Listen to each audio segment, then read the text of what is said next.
one, go. Hello and welcome to the Brain Block Podcast. I'm your host Joe, and I've actually fucking nailed that for once. And we also have with us, Harry, I'm still her, kinda.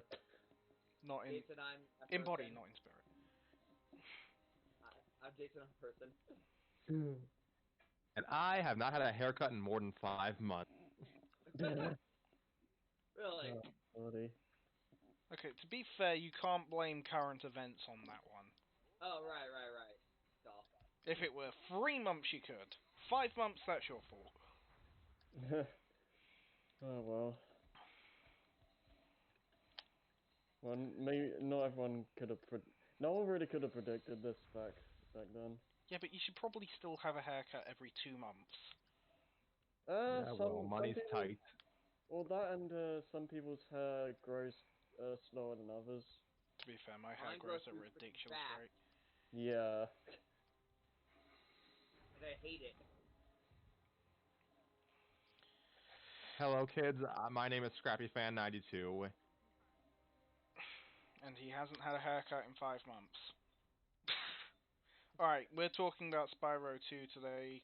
Sorry about the weird scheduling and the hiatus that's been going on. A lot of shit happened in all of our lives, including yours. That's right. Yeah. Shout Yeah, out to you, random citizen. Yeah, random guy sitting there. I insert funny joke here. I don't know. And I love you, random citizen. Either that or we can just go with you're breathtaking. Look, whichever one makes you feel better. One's Megamind, one's E3 2018. 19, 20, Yeah. 19. Yeah, I was thinking about the E3 one.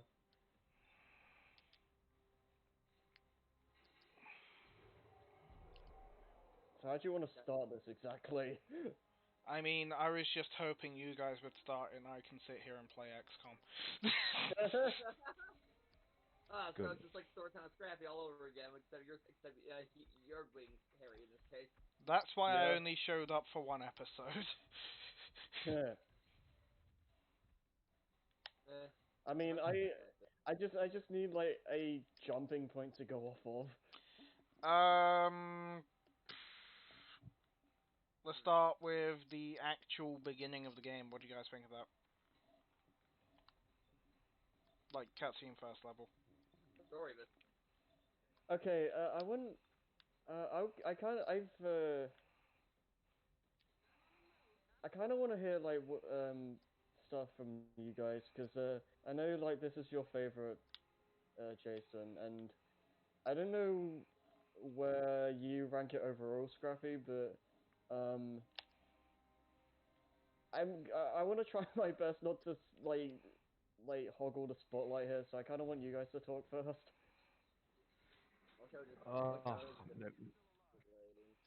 Make me talk. Well, I guess we start with what the story. Yeah. Well, okay. Well, it's a rainy day in the Dragon Realms, and Spyro wants to go on a vacation with Sparks after all that stuff that happened next. So upon taking a portal to Dragon Shores, they're Jason, you're cutting out. Jason, quickly relog. Oh.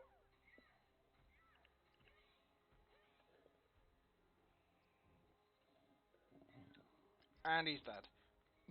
Well, that didn't Go well. Yeah. Jason, are you there? Jason, if you can hear us, disconnect and reconnect. No. No, Who can seriously. hear me? No one. I can hear you, but it's like your audio's skipping like a broken record. Ugh. There's nobody even using the internet in the house right now. Can you hear me now? Yes. Okay, how much did you hear? None of it. I heard like the thing that happened after Nasty Knock and they were going to They want to go Dragon Shores. Spyro and Sparks go on Dragon Shores for vacation, but they're hijacked along the way from Avalar Yeah. via the professor's like little machine. Yeah.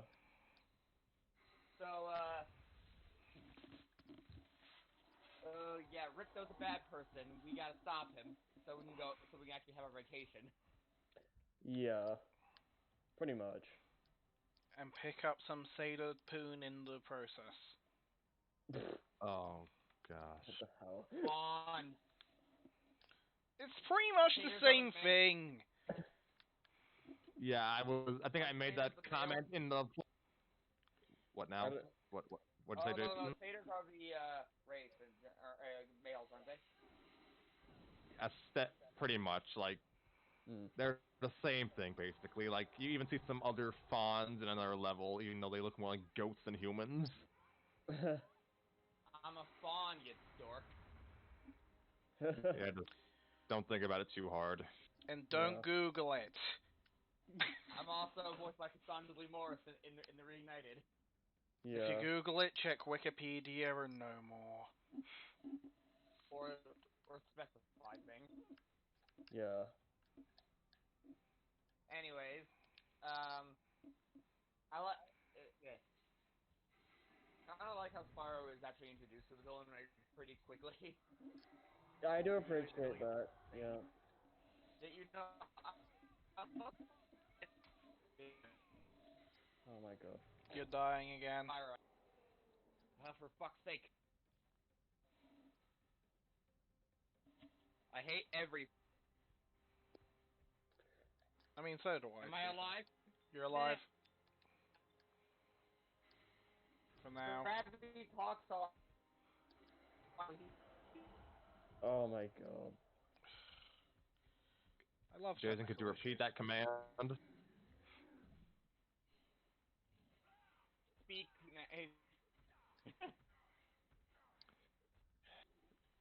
Spyro 2 Ripto's Rage is a game. In it, Wow, fascinating, deep you commentary. have these things. In this game, you have these things called objectives, and to complete these objectives, you go to these things called levels. How do you get to these levels? By Okay. doing this thing called walking. Yeah. So What the other methods of movement are available to you as the character Spyro, Scrappy? Oh my god. Well, you have the ability to charge and glide, and you have a hop when you're gliding. Also, you can actually friggin' swim in this game. Yeah. Do I sound any better now? Um. Audio quality's down, but if it ends up being more reliable, stick with it. All right. Hmm. Um, I even stopped playing Xenoblade. I can't really. I still can't get my mind together. Right? I'm just really bad at that. I wish I could find my mind. um, I actually and I also like how it kind of starts you straight away in the level actually, because that's something else. Yeah. Some like it's the only game that does it of the normal like the trilogy, and even from like Spyro 4 and all that. You start immediately in a level, which I thought was interesting. Mm. There's actually only two games that I can really think of that do that. That's Spyro 2 and Doom. Doom. I mean, I guess. I mean, there's a lot of Oh, there's a lot of games that start you off in a regular level, but well, not now. It's not really going into story, but Sonic Colors also does that. yeah, it does. Like yeah, Generation also does. there's a lot of like just random games that do that. I mean, technically, uh, like technically most Sonic games do it at the end of the day because um, if you're talking about the first thing you do gameplay wise being like a regular stage, then that's most of the games in that series. Um, but Hmm. Granted, yeah. but post mid 90s, it becomes very uncommon. Mm. Anyways, though, It's kind of hard to really like. I don't know that, how much you guys already said of Spyro 1, but with Spyro 2, it is essentially more of the same, but with a big difference. Okay. Okay. Well, if we can start with that, what are your feelings towards Spyro 1, just as a quick rundown, so we know where to go from there? Good game sets the foundation for the series really well. Although it's also really easy to just kind of pick up and just go. Yeah, At the same time though, it's very game one. I can feel that. Um, Would play again. I still would play that like kind of any day if I'm asked, but still, but it probably would be the first Spyro game I'd replay, honestly, because of how simple it is. it could be beat in just a few hours. Yeah. It's one of those few games where you can probably just beat in one sitting, Mm. or a collectathon if you could potentially beat in a sitting. Yeah, it's like one of the only All games the time. like that I can think of that can be done in that kind of time frame. Yeah, so it's just good for a quick romp. Yeah. But That's, then like, yeah, go ahead. Sorry. I was just gonna say, like, that said, like, Spyro 2 and 3 are a lot more involved and complicated than that. Yeah, it's sort of like comparing. It's like Crash One. There's nothing inherently wrong with it, but it's just the sequels are a lot better. Yeah. Wait, I mean, so which there is something to say about the precise platforming of Crash 1, I guess. yeah. Story for another time. Right. I guess maybe now's a good time to talk about Ripto. Uh, Ah. do you wanna? I don't know if we wanna like throw all Well, our because eggs we're still into kind of that. on a story a little bit, is the thing. Yeah, I don't know if I wanna like throw all my eggs in that basket now. Um, we can go on like a general rundown, I guess. All right. Well, I guess I like it. You know, most games like start you off in the hub world, but you got to work your way to the first hub world, and then where you actually see Rito beginning his his takeover, Yeah, which is kind of nice in a story sense. So now we know, like, like, it's not too late to stop him or anything. yeah. You pretty. It's like he arrives and then like you come in like not that long after. So Yeah.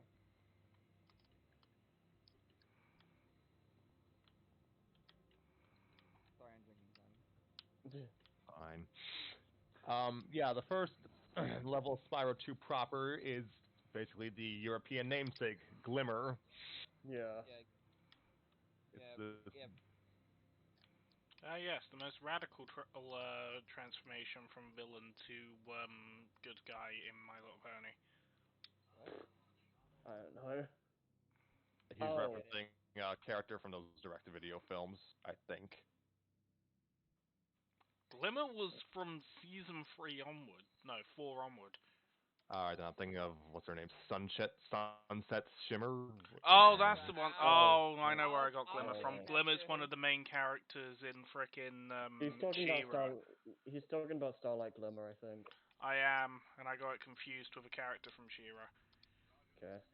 Alright, then Anyways. I'm only somewhat versed in MLP lore, but um anyway, Glimmer, the stage, it has gerbils who mine gems. They're adorable. Yeah. I mean, that's one thing. Spyro. If we can talk about that, No. then like I like one thing I do like about this game is that it actually has like civilians and characters involved with the stages and whatnot. And since Right. this is outside of the Dragon Realms, they're able to get a lot more creative with that. And um, you don't usually see a lot of repeats. Like some stages have the same kind of NPCs, but there's a lot of unique faces as you go through the levels and stuff. Yeah, I think the levels are a bit more confined though now. Hmm. Yeah. Because if Mostly I to recall, they feel kind of shorter. mostly to their benefit, I'd say. I would argue against that. In some way, I think it's a good and a bad thing. In one way, being linear can be a good thing, and it serves as good. You can make good pacing a lot easier with that. At the same time, though, I feel like it got oversimplified a bit too much, because the whole um was it spatial awareness thing isn't there as much as the first game was, where you felt really clever about gliding around and finding all these nooks and crannies to get to the dragons and the gems and whatnot. Whereas most of the areas to get to in Spyro 2 are a lot simpler. Like, I'm not saying there's never any like special aha moments, but they're either not as frequent or severely simplified. Um, and I feel like that, in a way, that kind of ruins the point of Spyro's movement. Because when it's like a lot more simplified and linear like that, it doesn't leave you with much reason to experiment with Spyro's moveset and look around. If that makes sense. So basically, why would you jump and fly when you can just charge everywhere and win? More or less. Like there's platforming involved, but Yeah. it's usually a lot more simple. Like you just go from platform to platform instead of like seeing what you can get away with the glide and whatnot. I don't know. Hmm. It's not like I'm not saying it's like objectively the better way to do it, but that's the why that's what one of the reasons why I like Spyro 1 more.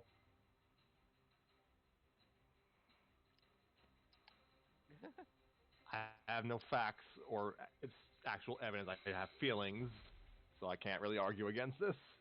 Mm. Just understand a bit. Hmm. Okay, so Glimmer, basically it's your introduction to the gameplay of Spyro 2. Basically, second verse mostly better than the first. Yes, your abilities are largely the same because Spyro's tool set in the first game wasn't too complex.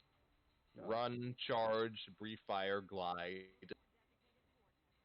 You are introduced to an obstacle that would require you to do something that Spyro could not do in the first game: climb ladders.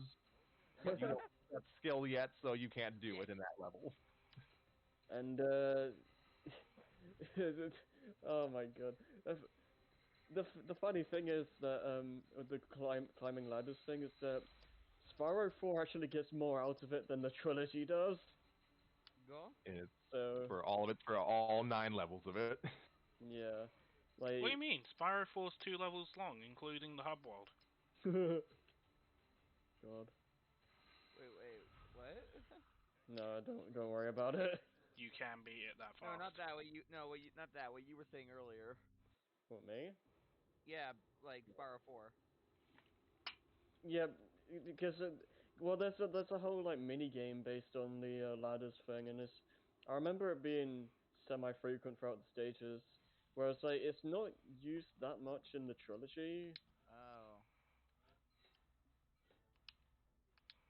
as far as I remember. Like it's usually just there to access like a mini game that you can get to earlier. Hmm.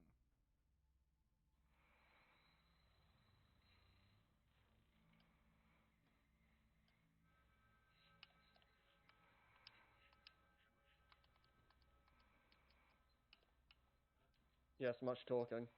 Ah, right. Fuck, I Just forgot. We're yeah. doing a podcast.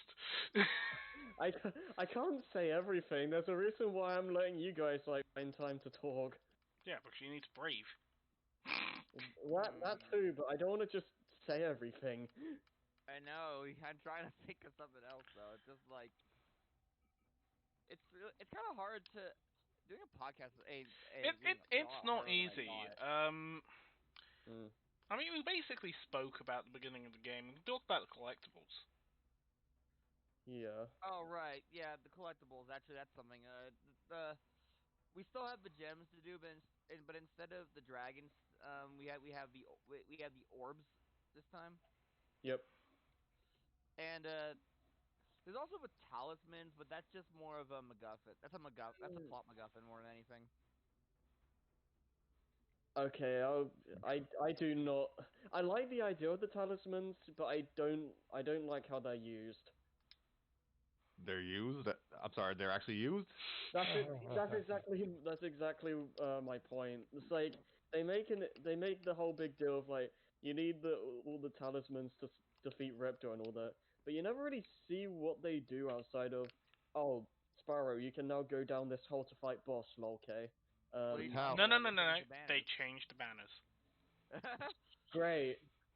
The What? talisman. Definitely Look, was. we've sent you on this Yeah, totally. epic quest to get this powerful magical artifact to save us 5 minutes of redecorating. Yeah. Okay. The thing that the thing that 5 minutes of redecorating, not like, Spyro.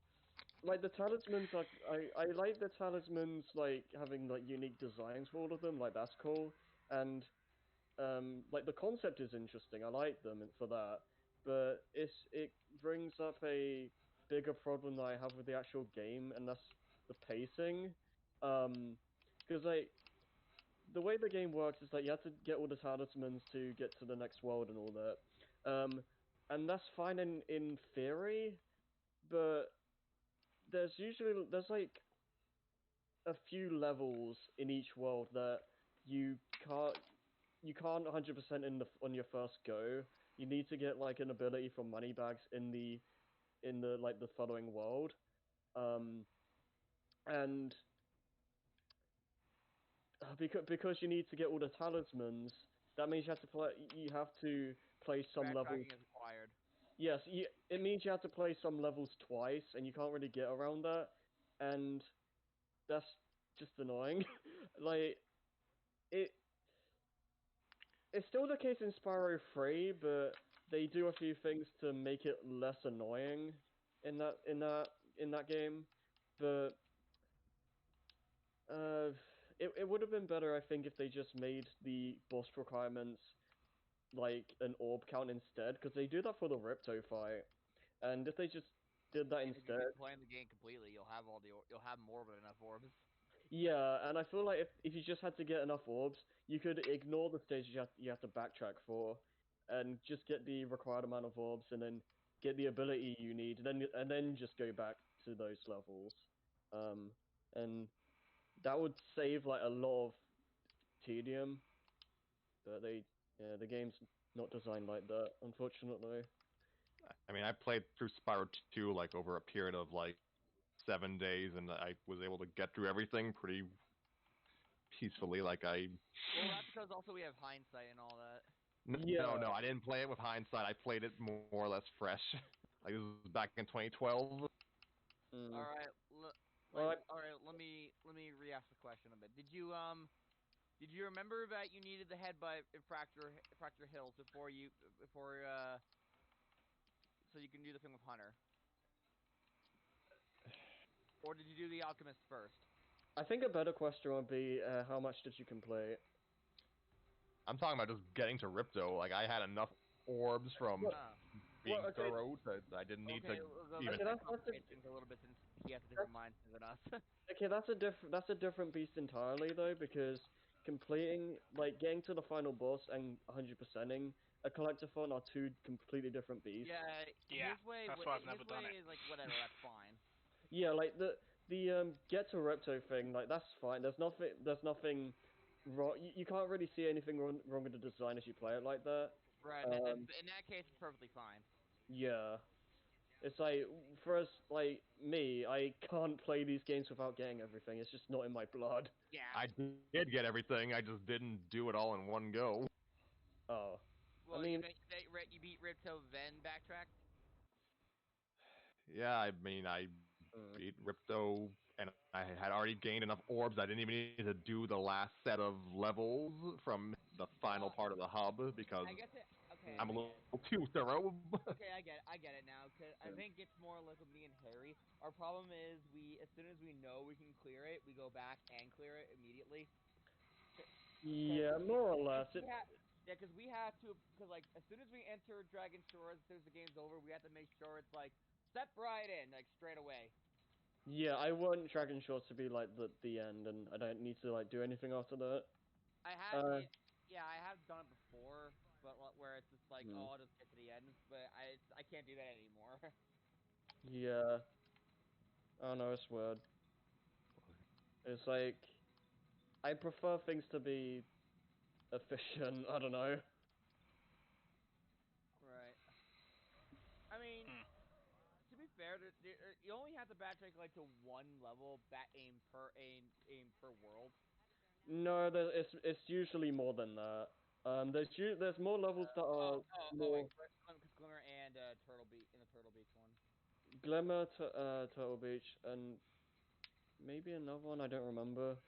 Glimmer Um, and Turtle Beach for the ladder climb, anyways. yeah.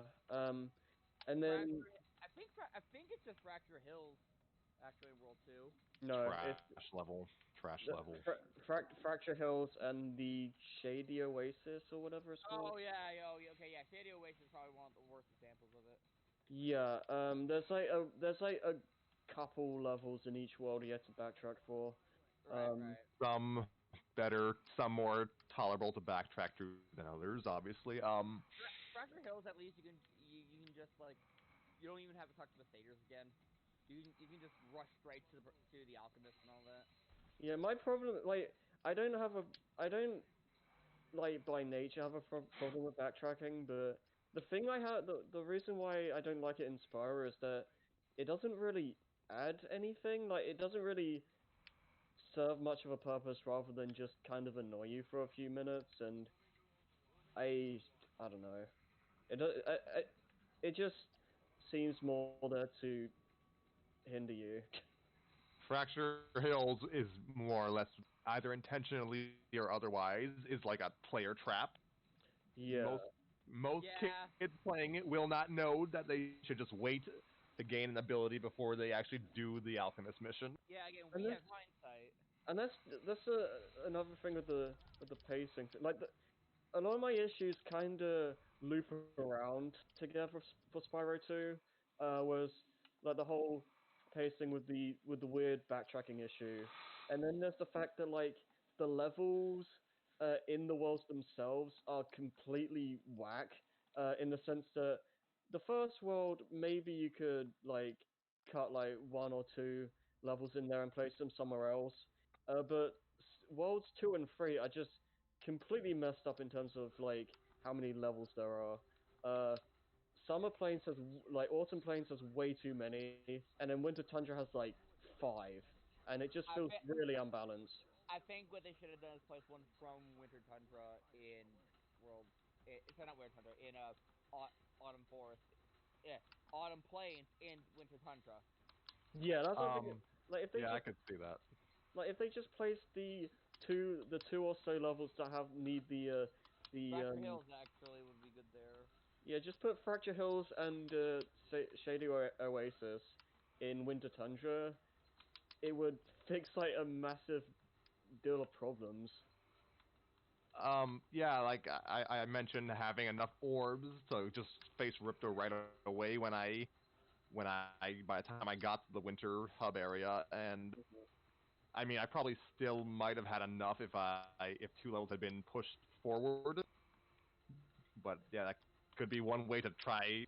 It'd be bad for speed running, but for the sake of making sure players can just skip the final selection of levels, maybe pushing 2 to the final hub would be a good idea. Yeah, and I always end up because of the weird level structure.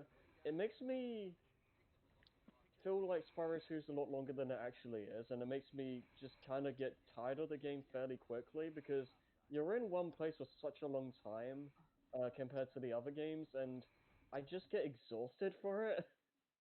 See, now I had a similar feeling playing. I had a similar feeling, kind of taking too long to move on from one hub world in Spyro 1, like Hmm. because that game has so many levels spread out across 6 hubs, admittedly, but there's I so many mean, levels and a lot of stuff to collect that if you're really stuck looking for one last gem, you're gonna get tired of the locale. Thank I you for can ignited. Thank you for ignited. I can understand that. At the same time though, I I never I personally never had an issue with Spyro 1's collectible level layout, just purely for the fact that it and Spyro 3 both have like every homeworld has the same amount of levels to them, and I never really felt like I was in one area for too long. Um, Whereas it's really like Autumn Plains is the main killer for me because you're in that place for way too long. Mm. Right. But yeah. Yeah, we mentioned the talismans and orbs a lot. Yes, for plot reasons, because the portals in Avalar, which is the whole name of the realm that has all the levels, seems like the portals seems like the denizens of Avalar don't interact with each other that often. I Mm. maybe It feels like Rito isn't doing anything to them. we'll get to that. We'll get to that. Yeah, uh, He just kind of owns the place and is a bit of a dick. I don't think he even does that. But if we just talk about the levels themselves first, and like the orbs and whatnot. This game has a lot more. Well, it actually has other objectives and minigames and whatnot, and you aren't always just collecting things. Right, The bringing the towers, mini games now is a good timing, I think. Mhm. the towers. Hold on, I had a point about the actual MacGuffins. Okay. The talismans are ostensibly, well, they are what they sound like. They're what are they? Symbols of like the respective levels denizens trust in Spyro. Basically, they're badges in from They're the Kanto keys gyms in to the the city. anime. Basically, yeah. That's a funny way So to see so it. like so most of them so a few of them don't even count. Yeah, pretty much. Yeah. Yeah, and the orbs are like the actual, like if the talismans are A tier collectibles, then the orbs are B tier until the end where they actually are A tier. Um, Yeah. They do something really cool with the orbs at the end, but we'll get to that. yeah, so talismans are basically the hey, you got this, now you can leave the level properly. Orbs are just everything else. Yeah. And that segues into mini games. Da-da-da-da-da-da. Yeah, Yeah. throughout every world, every single level, there is a set. There's some missions or mini games to do, depending on the location, and doing them will more often than not result in an orb as your reward. Yeah, and some of them have like extra requirements for these skill points. The in in the original, if you got all of them, then you get like a special epilogue thing that just goes over a bunch of funny events that happen with the characters, like post game events, which are pretty cool. Mm. It's just a very pretty scrapbook. Yeah, yeah, Insomniac was ahead of the game. They pretty much invented it. They pretty much had achievements before achievements were really a thing. yeah. They're also a thing in Reignited as well. Like they also added skill points to Spyro 1. But instead of having like the epilogue scrapbook thing, they just have a bunch of artwork for the game, which is nice. But I kind of wish we got the other stuff as well. Like Spyro 1 has More, very little more, plot to more. speak of, though. no, I mean it doesn't need Spyro 1 didn't need to have any added epilogue or whatever. But like, um, I it doesn't really make sense that they had to cut the ones from Spyro 2 or 3. Oh, they I don't. cut them. Huh. Yeah, yeah, the Spyro 2 and 3 epilogues are not there anymore. It literally all you get is the artwork. That's very odd. Yeah, I don't understand why. I think that Money. remake was a little time crunched at points, and I could. You can notice it was Spyro 3. Yeah. Anyway, this is Spyro 2, Ripto's Gateway to Glimmer. And yeah, so orbs, like Spyro 2 has a mostly similar level structure to Spyro 1, except, there's actual people to talk to, and hmm in the grand tradition of 3D platformers from the turn of the millennium, some of these guys are quest givers. Hey, I lost my toy. Can you go get it from these un these unnamed enemies? Like what are they called? Ripdoc? Um, Rhinox? I don't think that's the thing. They're Like not the called. Well, no. Well, I don't think Rito never had his minions in this game yet. yeah, that's the thing. Like they're either just like civilians at war with each other, or it's just random enemies. Yeah, like Oh yeah, I in forgot. Colossus, it's just a bunch. It's just a bunch of like of the wildlife, like the goats and such. Yeah, Yeah, I forgot. yeah, Ripto is the main villain, but since the actual hub world of Spyro 2 only seems to be inhabited by like 5 people, he seems to only be in immediate danger to them. yeah, I guess I guess what you can think of it's just like Ripto was just beginning his takeover of the individual area, Yeah, I yeah. could see that. and so the They Mm. talismans are so they need to get the talismans before things get any worse. Mm. Before he begins to take it over, so they're combined. Oh yeah, that's something we didn't That's the really best touch I up. can think of.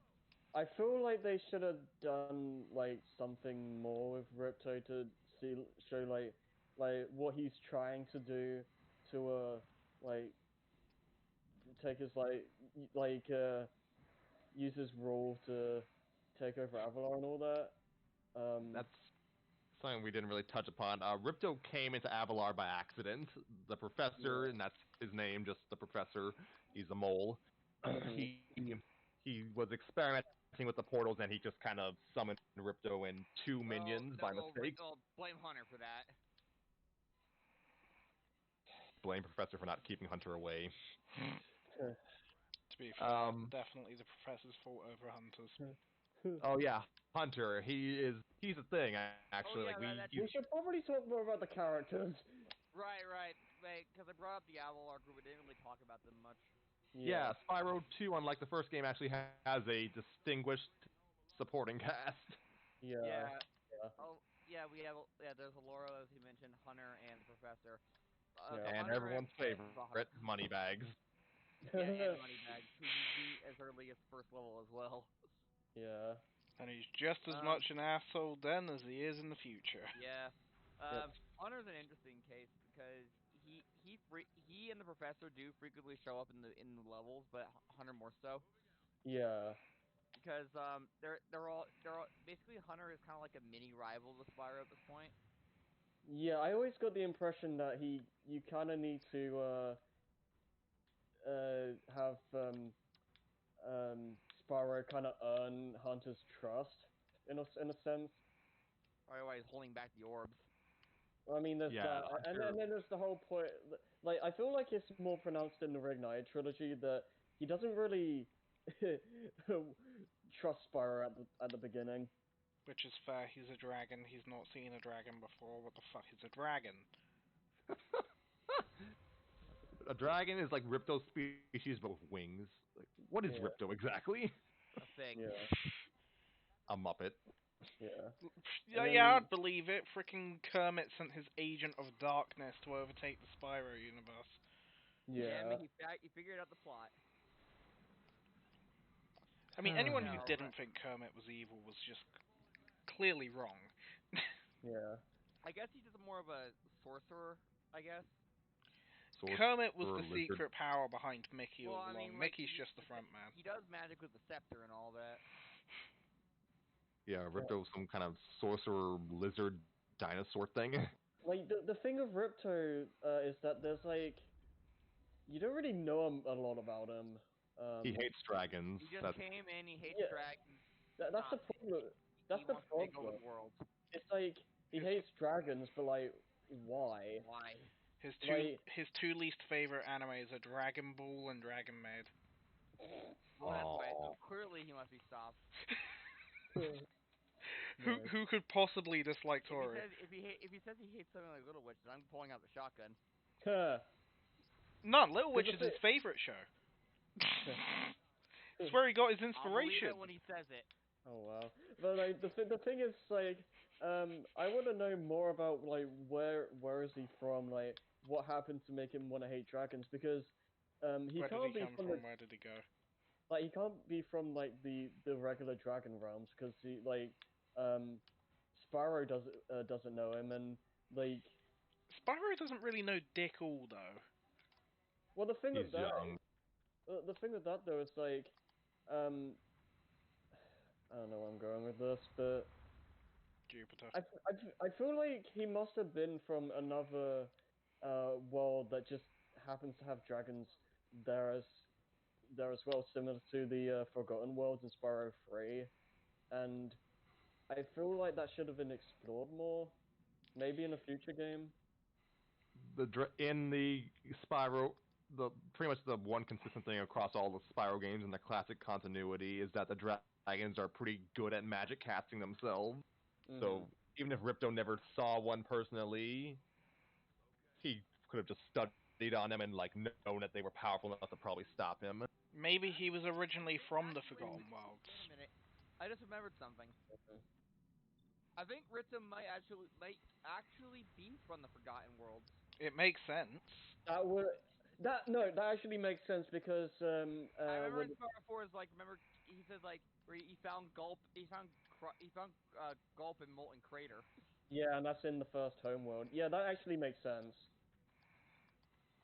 But then again, That's he also said begging for work from Nasty Nork. yeah. Um, We'll get to this. yeah. But regardless, that It's sounds like probably the most thing. Plus, there was no dragons there at the time. We've yeah. unlocked a conspiracy. We must dig deeper.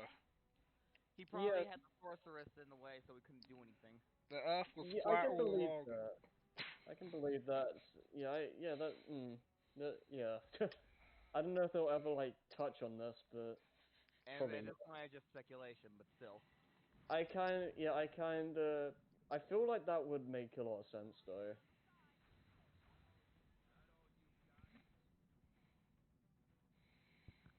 What was it? Yeah, Uh, Ripto is an interesting thing among the villains of the trilogy. He ostensibly has has the lowest grudge amongst the dragon species, but he and Spyro actually trade blows the most. yeah, it's kind of interesting. Like, there's like some things that Ripto does well, and then there's like another sizable amount of things that he doesn't do well. So it's kind of weird. And yeah, the talismans are, again, I mentioned them. They're like symbols of the other animals' trust in Spyro, but based off what we know from the actual levels and what the NPCs say, Ripto's forces, if he even has more than just two people, don't seem to be terrorizing them all that much. Yeah. Are we just gonna go on a full like Ripto tirade at this point? If This you is I this mean, is not a tirade. This is not a tirade. I know, This is- but like I feel like we might as well just get this all out of the way at this point. All right, let's discuss Ripto's selectively applied rage. Okay, but before I go off on one, you guys do your say your piece first. hmm? Okay. Talk about Ripto. Ripto um, is. Go on, Jason. he's he's definitely an amusing villain. Yep. Like having somebody also basically the same height as Spyro also kind of makes it feel more like a. I know Hunter's more so the rival, but Ripto kind of feels more on Spyro's level. Spyro and Hunter feel like I always I get like especially in Spyro 3 more of a competitive friendship, Right, where, right. whereas Ripto is like uh I don't know how to like compare it, but it feels more personal because like they're similar heights and they're always at each other's throats and all that. Right. Plus he actually talks to the villain in this game. Yeah. I mean, not that I'd expect a great freaking conversation from Nasty Nork.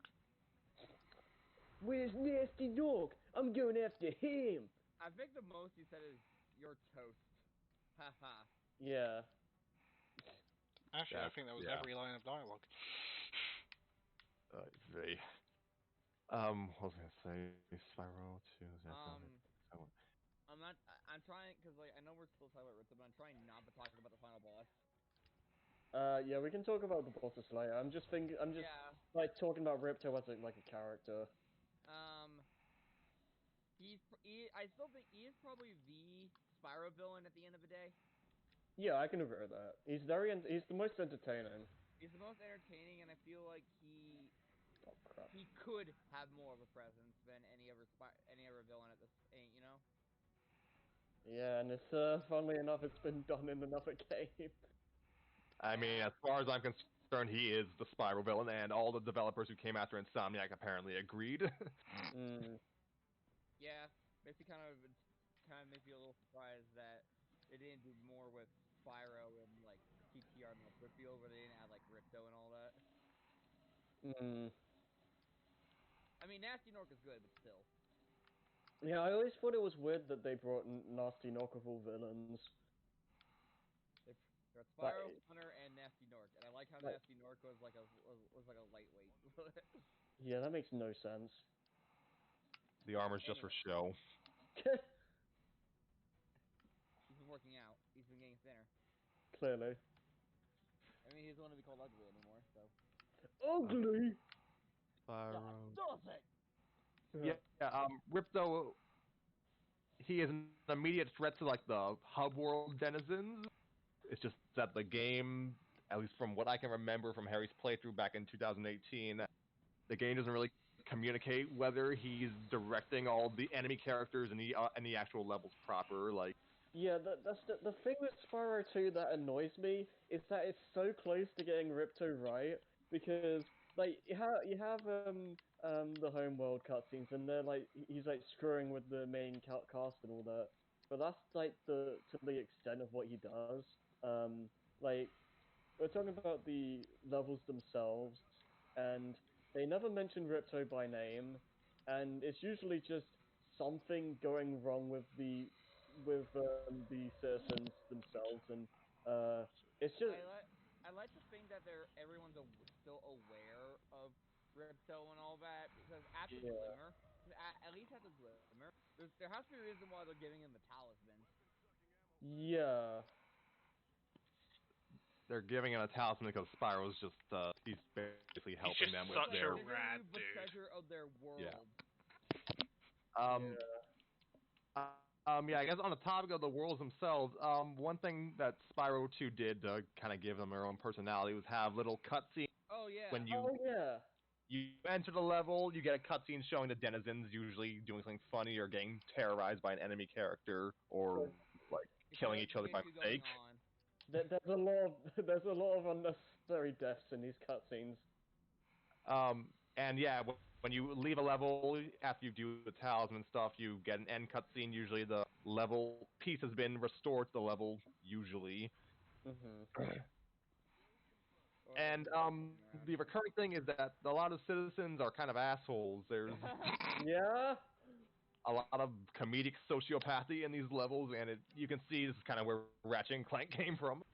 Yeah, I mean, speaking of that, like, there's a level that has the enemies that in like directly inspired Ratchet and Clank.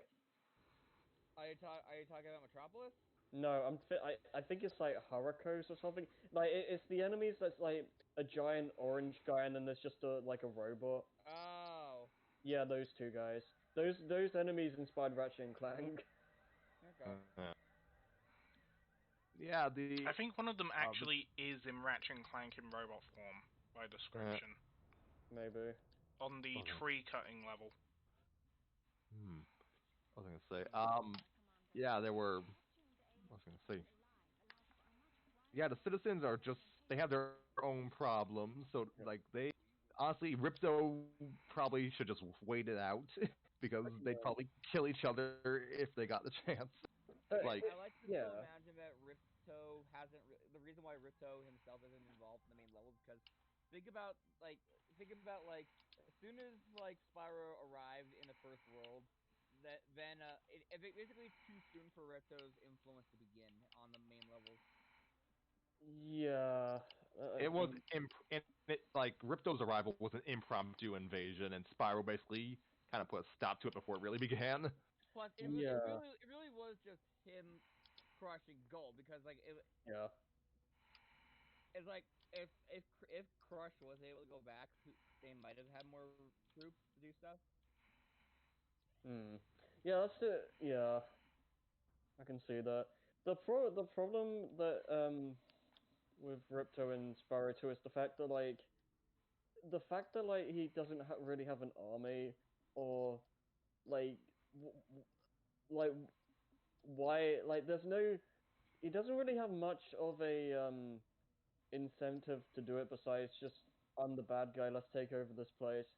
Whereas like as shallow as it was in Spyro 1, at least like Nasty Nock had a reason to do the things he was doing, and Totally. He had an and army. like Nasty Nock had a, He magically turned the gems into his warriors. yeah, Nasty Nock had an army. You were saving the dragons and the dragon eggs and all that, and you there was a player motivation to wanna like keep going. Whereas in Spyro 2, you're helping the civilians and whatnot, but you aren't really doing anything to uh stop like Ripto necessarily. Like, Right. It's a I feel, Cold War. Sorry, go on. well, what I'm saying is like there's no nothing in the levels has anything to do with Ripto, and it makes it feel disconnected. Like the Spyro 1 and 3 have the A plots, A and B plots connected in the sense that there's the stuff going on in the regular stages is usually something to do with the major plot itself. Whereas Spyro 2, you have the main characters in the homeworlds care about Rito and say, oh, he needs to be driven out of Avalon and all that. You know what's even weirder is Whereas, because like actually now think about it, you know what's even weirder with that as well? The fact that you start in Glimmer, Rinto is there even, yet he still doesn't do anything. yeah, and what is it? Uh, and it's the fact that like the I forgot what I was talking about now. Sorry. Uh, Think. w- w- yeah, there's not, I There's don't know. no B plot. I mean, the A plot and the B plot Spyro 2 don't really connect with each other because Ripto is largely incapacitated early on, and I forgot Gulp ate his wand by mistake, so it's a Yeah, Cold War basically. yeah. There's a lot of random, whatchamacallit, contrivances that happen in the plot. And I feel like a lot of it happens sometimes. Like it's entertaining, but at the same time, I feel like it's a lot of just these random contrivances just to make sure that Ripto doesn't do anything. And I feel that that ruins his chances to be a credible threat. And I'm not saying like he needs like uh I'm not saying he can't be comedic or anything. 'Cause part of his charm, and that's why he's an enjoyable villain. But they don't leave him with much room to do much. And Why do I get? Sorry, go on. yeah, and I feel like with the fact that everything's so disconnected, it doesn't leave the player with much motivation. He doesn't have an army, so the enemies you fight are just random enemies for the sake of it. And I don't know. I mean, I'll give it this: the worlds do at least set up the enemies decently well. Yeah, and if there's Like, something else, like with Zephyr and Breeze Harbor, it's very clear what's going on with Oh what the gosh, enemies are. oh my, yes. Those two levels, I believe, Spyro's basically engineering a war between them. yeah. It's I mean, like he doesn't care. He just wants the talismans. it's he goes to one of the levels. It's like, okay, I guess I'll join the bird side this time. Gotta Like, make things fair and balanced. As all things Jeez. should be. Yeah, That's clearly. that's not even the right line, but whatever. Improv. Yeah. I'm almost there. I'm almost to that movie. Okay. Hmm. Spyro. What am I saying? Yeah. You, Why do I keep get the going. feeling that Ripto was a joke in his home realm? Yeah. Well, if I can't conquer you in math, I'll conquer another planet. See, that's one that's one thing that don't you guys watch Canadian Guy A? Now I've and then. seen some videos. Okay, well, he made like a really interesting video about like if he could write like a story for a new Spyro game, and the idea was that you go to the realms that Ripto was in, and the reason why he hates dragons is because he was made fun of like the dragon warlocks there or something, and like Ripto is basically seen as like a really weak and pitiful uh magician or whatever you want to call it. Wizard. And yeah, and that's the reason why he ended up built like holding a grudge against dragons. And I feel like that could have like a lot of potential making the story out of that.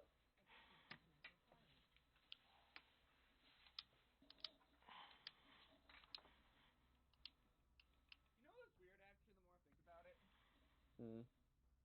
Ripto kind of came to Avalar not even by choice. Yeah. Like the portal turned on, he just kind of got thrown. He just kind of like he's like, where? What the? He's like, what happened? Where are we? Yeah. He's like, ah, no dragons. Okay then.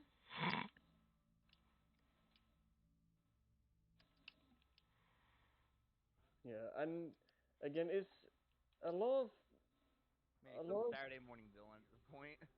Yeah. like a lot of things that happen are built on contrivances, and that's not always a bad thing, but I don't think Spyro 2 does it in the best ways.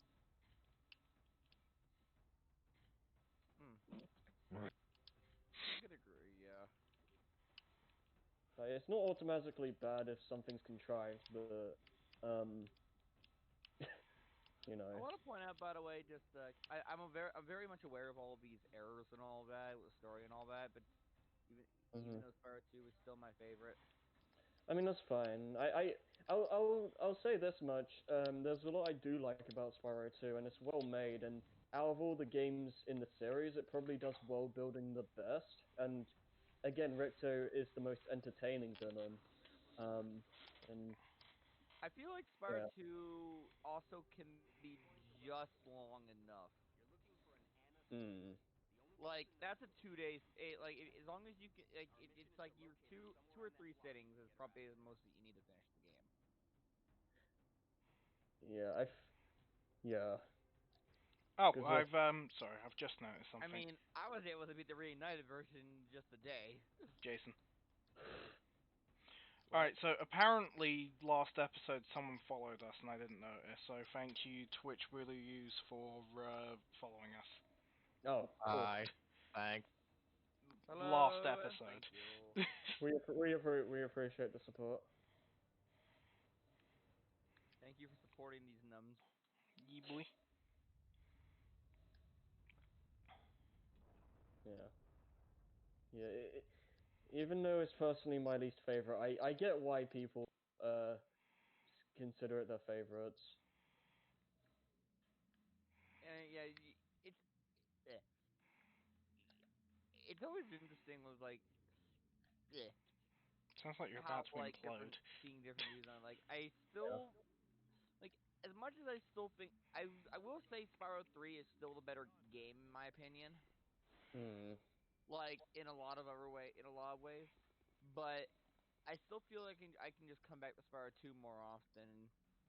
If there's something I can say about that in like benefit to that, is that Spyro 2 is also more simple than Spyro 3, so it's I guess by nature easier to go back to in that way. Right. Whether that's better or worse is up to interpretation. I mean, a lot of people have been very like, cause like yeah, cause there's not a lot of gameplay like segregate or like separate. Yeah. There's most of the time the gameplay is relatively the same in Spyro 2 throughout the whole thing. It's very it's Consistent, I think, in terms yeah, of gameplay itself. consistent, and it's in a way it's kind of similar to like Crash 2 versus Crash 3 in that way. Right. It's like, do you like? It kind of comes in like how you feel about the vehicles, Yeah, or in Spyro 3's case, even though I'm getting ahead of myself, the extra characters, yeah. or the various other challenges that come your way. Yeah, there's a lot more gameplay variety in Spyro 3, and whether that's a good or a bad thing depends on the player. There's I usually personally one don't or mind two it, but again, I'm bonus getting ahead of levels myself. for Yep. every actual level. Mhm. Um. So I guess with like little consistency, because it's like most of the time the challenges are just revolving on your main move set. Yeah. Like The- even something like at the that really annoying ass like thing in Metropolis where you have to hit the bowl with the bombs again. You're still just doing on the ice like regular. Yeah. And there's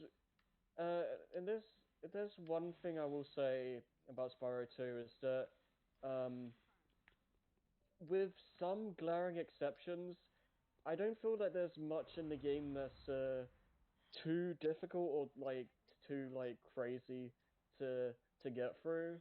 And I feel like most of the game is a pretty comfortable, like not not necessarily like insultingly easy, but I feel like it's just the right amount of challenge for the most part. So I feel like some minigames could have benefited from a bit more challenge, but for the most part, I feel like the game is balanced enough to be engaging, yet not ball-bustingly hard at the same time.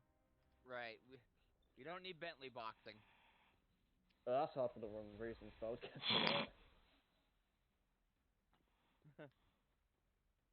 Yeah. You're You guys probably for you those guys of keep going. you listening. Sorry, what were you saying, Jason? I'll be right back. You guys keep going. All For those of you probably listening at home, you're probably noticing we're not discussing most of the levels all that much.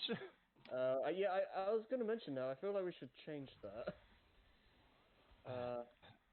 Spyro 2's level layout is, as I mentioned, it's ostensibly the same as Spyro 1. You're dropped into a little hamster maze, and you go collect gems. Except this time, you cannot. The enemies you defeat do not become gems because there's no lore reason for that now. Yeah.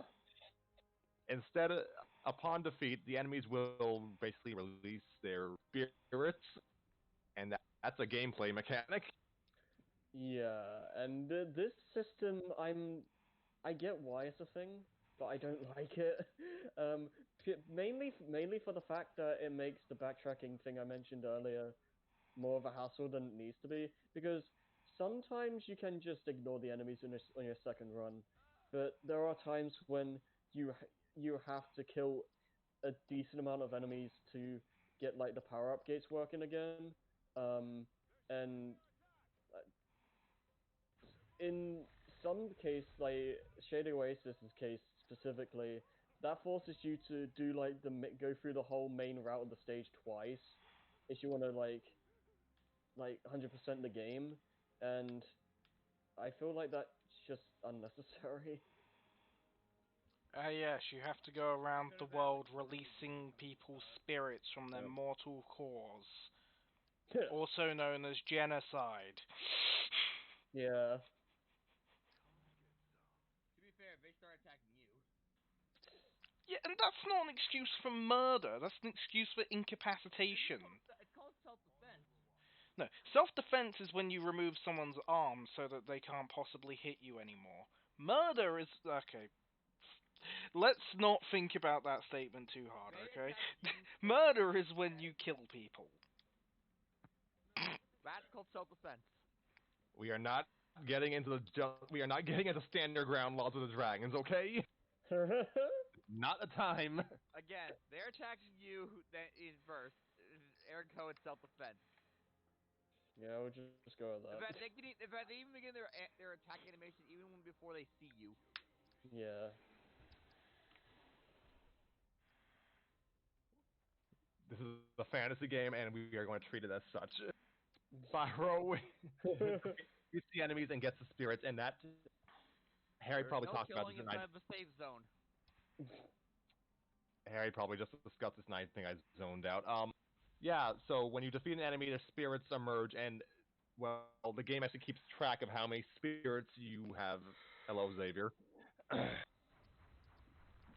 When you attack the enemies, the spirits are released, and your spirit, the game counts how many spirits you've released in a level, and sometimes levels have gates where you can pass through them, and if you've gotten enough spirits, they'll actually give you a special ability.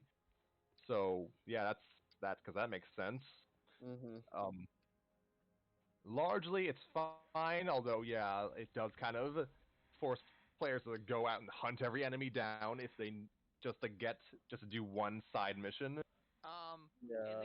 in the case of in Colossus and all that, at the very least, most of the time, if there is a power up gate for the first visit, anyways, it seems to be more so just to stop you from like reaching the end too quickly. Yeah, I don't mind it in theory, but it's like when you have to like backtrack to kill enough enemies for the revisit is when it kind of there's some holes in the execution. It's kind of arbitrary in the case of City Oasis, actually. So what you're saying Yeah, is yeah. it could have gone through more playtesting. Maybe it could have it could have been a thing of if you just unlocked a level's power up gates once, you don't need to do it again. Like I don't know, Right. like I'm not sure how they would have programmed that, but like, yeah, I don't know. Hmm. Oh. Either way though, I it's just personally it's just not as satisfying as like getting a gem from an enemy. Yeah, I get that. Hmm. It might be me, but it seems to be a lot more like crates and such to destroy in Spyro 2. Uh, hmm. I don't remember so much of that, but Hmm. well, if we can like start going on like a bit of a higher note, uh,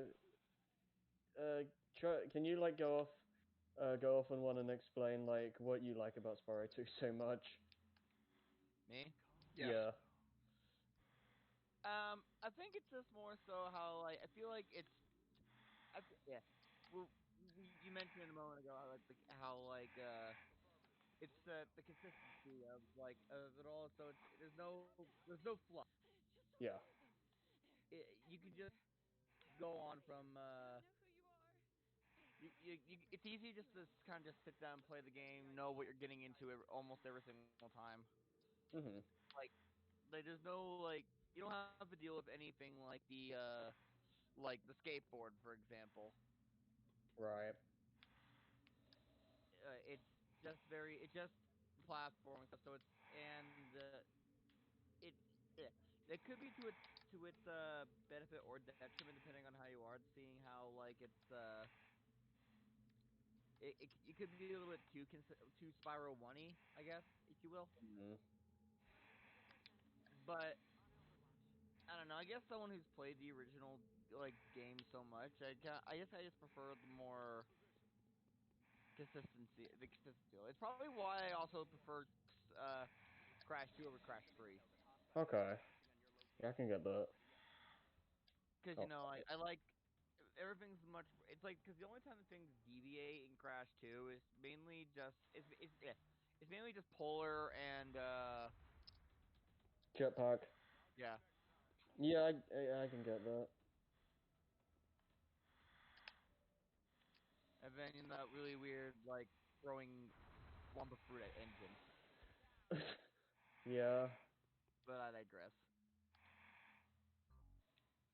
So with that, it just makes and plus also this is also more of hindsight thanks to playing the game so many times and knowing what's coming up. Mhm. I I can beat the game relatively quickly without much issue. Right. Yeah. Like there I know what's coming up. I know what I need to deal with. I know I there's a bit of a comfortable mindset I can get in with that game in particular. Yeah, I can agree with that. Like there's nothing that's making me hesitate to play the game. And Yeah, like usually, like when you think about replaying a game, there's like a caveat or two to it. right. Usually you always think about like that one or two things you don't like, and it kind of like makes you like hesitate. Yeah. Like if like if Oof. I'm a damn. that uh, uh, sorry, I gotta do something in the background now. Give me a moment. I'd make a comment about, oh, something you say, but God, no. Mhm.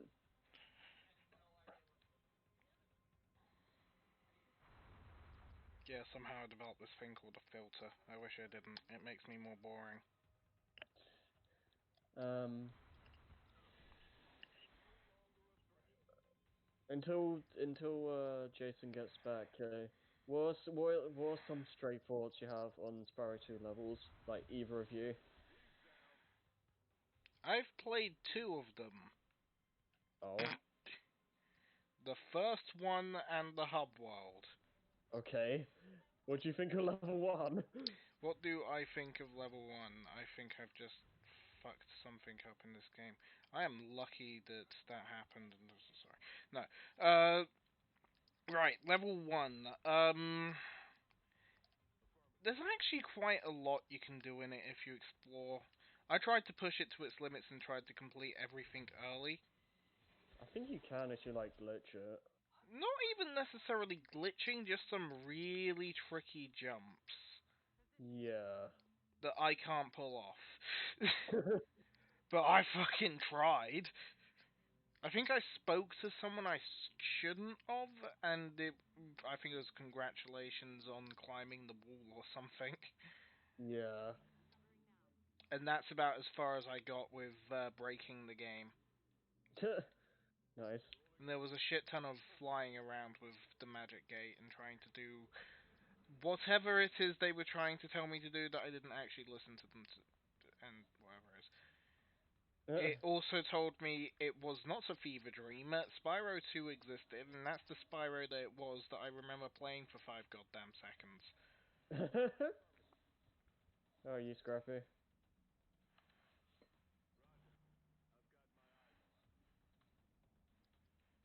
Scrappy, you're being Does he? summoned.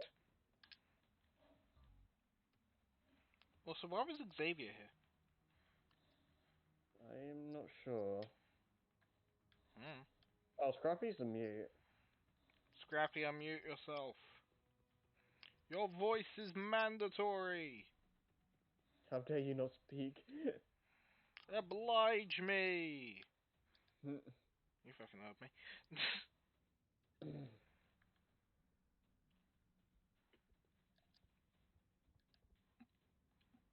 Excuse me for a moment. I need to talk with family for a moment. Your Oh, family is less important than me. I mean, what? wow. What was that? Ego? What? Complete bollocks? My favorite. I see how it is.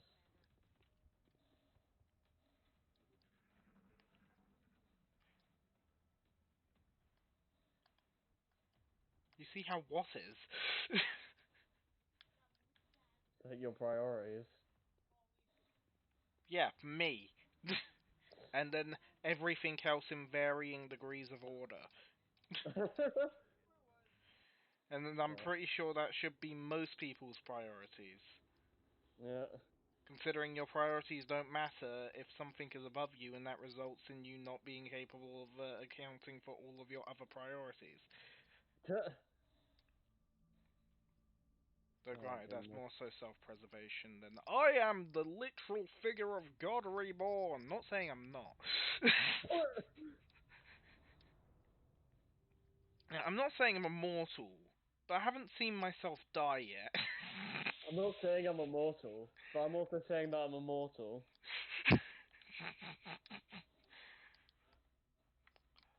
I do have enough proof to say that I'm indestructible. Doesn't mean it doesn't fucking hurt. Like, isn't it a thing? Do you still have that thing where you don't feel pain until the next day or something? Yes. It's, My arm hurt on Friday because I bashed it against the door on Thursday. But it's only certain things. If it's a sharp pain, I'll feel it then. Like, if someone fucking stabbed me, and sure, I'm gonna fucking feel that. If someone yeah. whacked me with a hammer, I'm only gonna feel some of it, and then I'm gonna feel the rest of it tomorrow. Smash it with a hammer. There's not permission for people to hunt me down and smash me in the face with a hammer. Believe it or not, I like my face sometimes. And you're gonna eat the face of the level designer of Crash 2, though. Yeah, and I'm gonna make his hard drives watch. Yeah, SSD drives or whatever.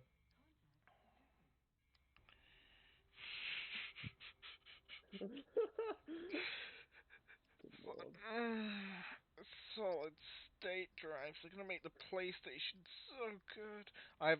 Okay, not fanboy mode off, implying it's ever on. The PlayStation 5 is statistically worse than the Xbox One X, Xbox 627 Infinities. In what It's a way? terrible name, statistically. Oh. I mean, the actual hardware in the Xbox from the spec releases is better than the hardware in the PlayStation. Hmm. But the Well, PlayStation does have a solid state drive, which means it will have faster load times. But that doesn't mean shit all for online gaming. well, Because oh, that's okay. Wait, still... when you talk about Xbox, are you talking about the Series X thing or like Yeah, the Series X oh, thing. This Xbox. okay. Okay, that makes more sense because I thought you were talking about Not like this, no! This is garbage! I thought you were talking This about is like garbage compared to the PS4. the Xbox One upgrade, Sexbox. I don't even know their names anymore. Right, so there's Like, the Xbox One, the Xbox One X, and then there's the Xbox Series X. yeah.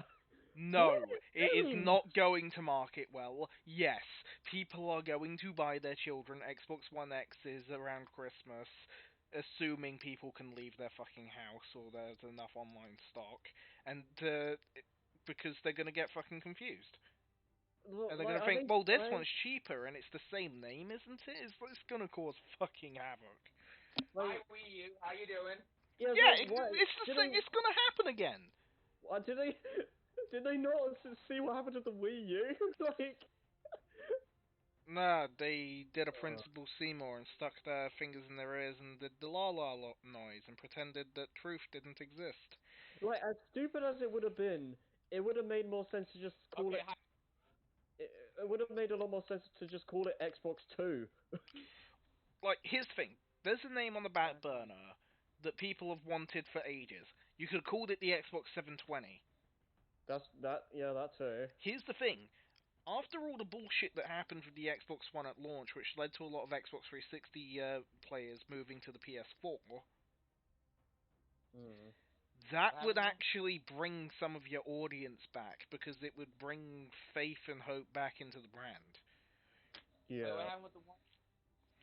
Alright, the Xbox One was announced and released as a home entertainment system and was more so advertised as a Blu-ray player with a bunch of inbuilt DRM and other bollocks, and like discs were basically just download codes that could only be used once.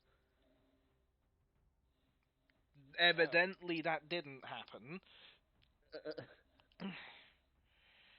but there was still a lot of bad blood about But it. they still kind of promoted it.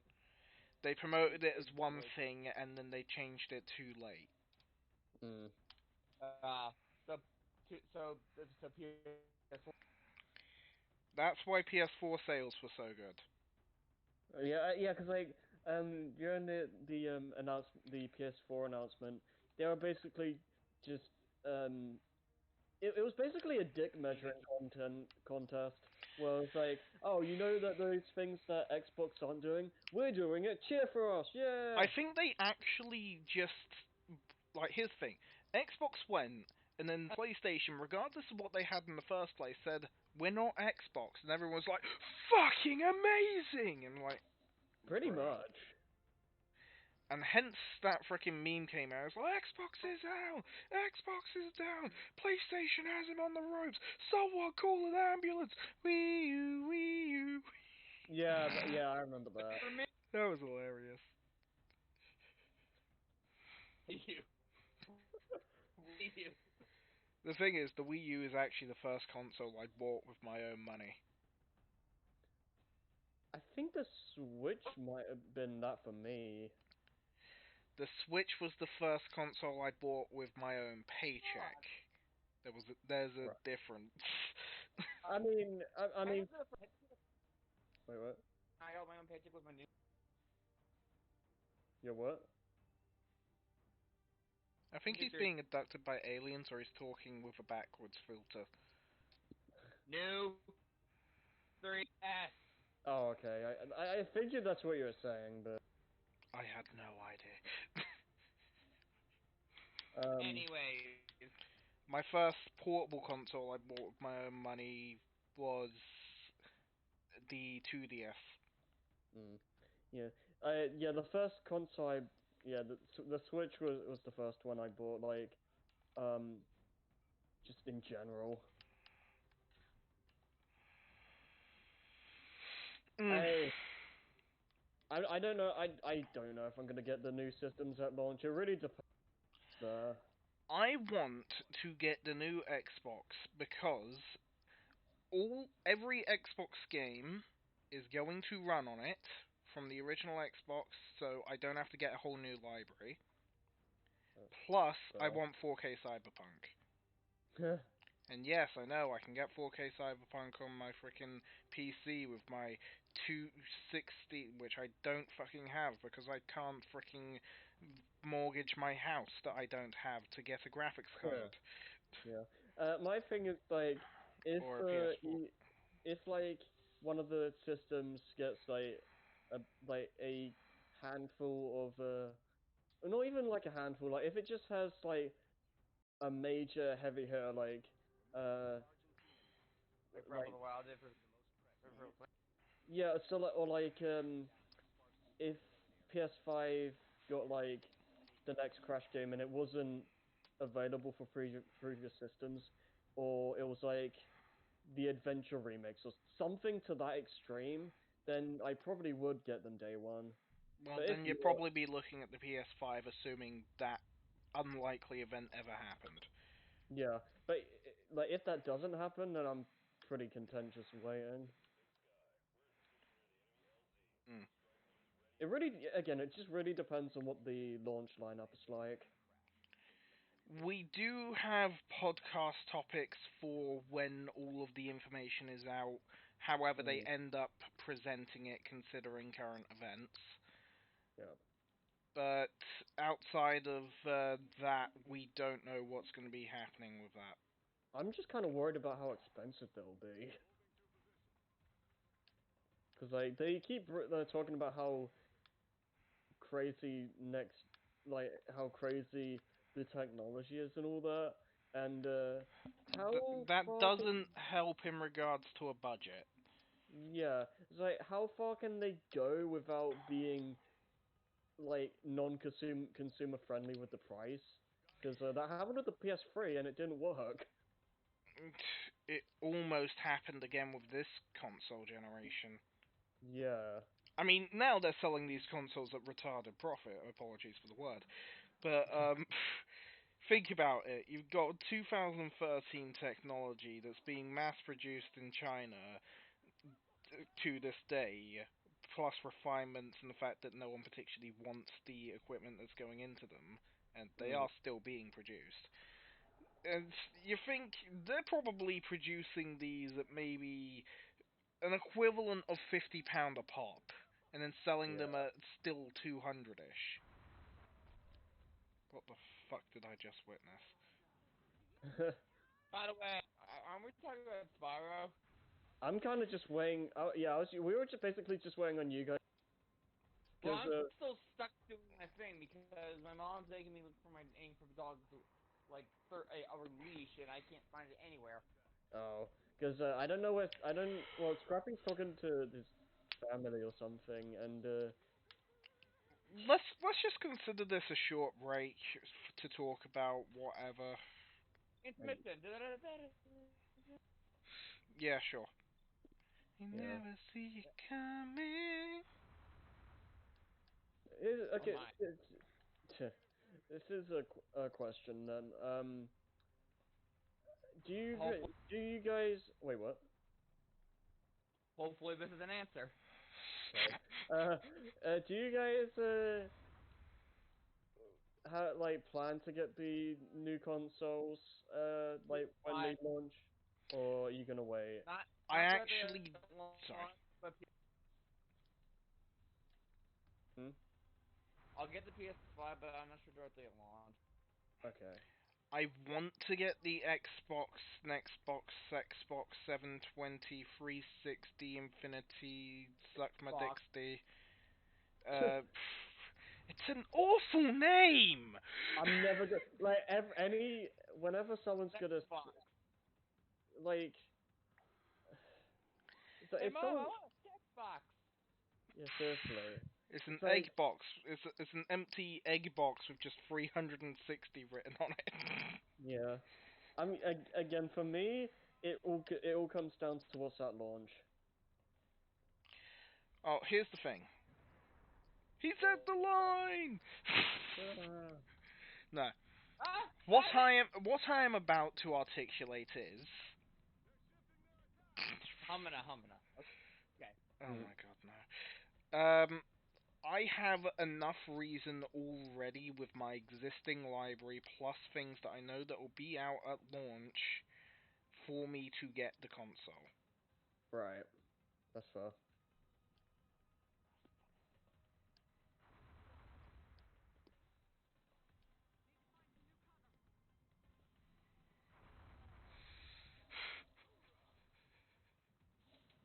It's going so badly. Also, Halo Infinite. Oh, that's the thing with like Halo is that I don't know how much I trust how good that game will be. Like I'm sure it'll be maybe better, but I don't know. Fuck is that?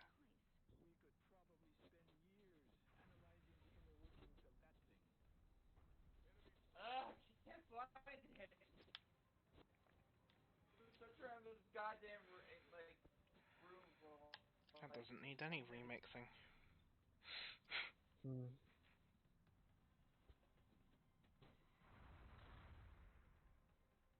what the fuck is that leash? Sorry, I'm really distracted right now. Okay, my mom. Yeah, Halo. I have absolutely no trust in the company either. I'm not gonna lie. Hmm. Yeah. They, Scrappy they. died. Oh. What I missed. Oh hi. We basically just went on a bunch of tirades until you came back. As it should be. Uh. Boy. Okay. Did you want to like finish your thought or go back to Spyro? Spire. Oh, Jason, go on. Spyro 2? Yes, Jason, my favorite video game character. Oh So we'll wait for Jason then. We were just talking about how, regardless of what. hi. Oh, he's back. I've been here. Well, you're in the background. What? We'll go with that. Anyway,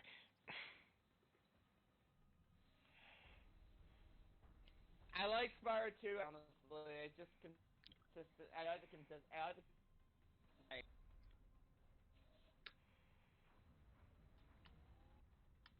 Did I? You like Spyro too. I Great like work. Spyro too. All right. Hmm.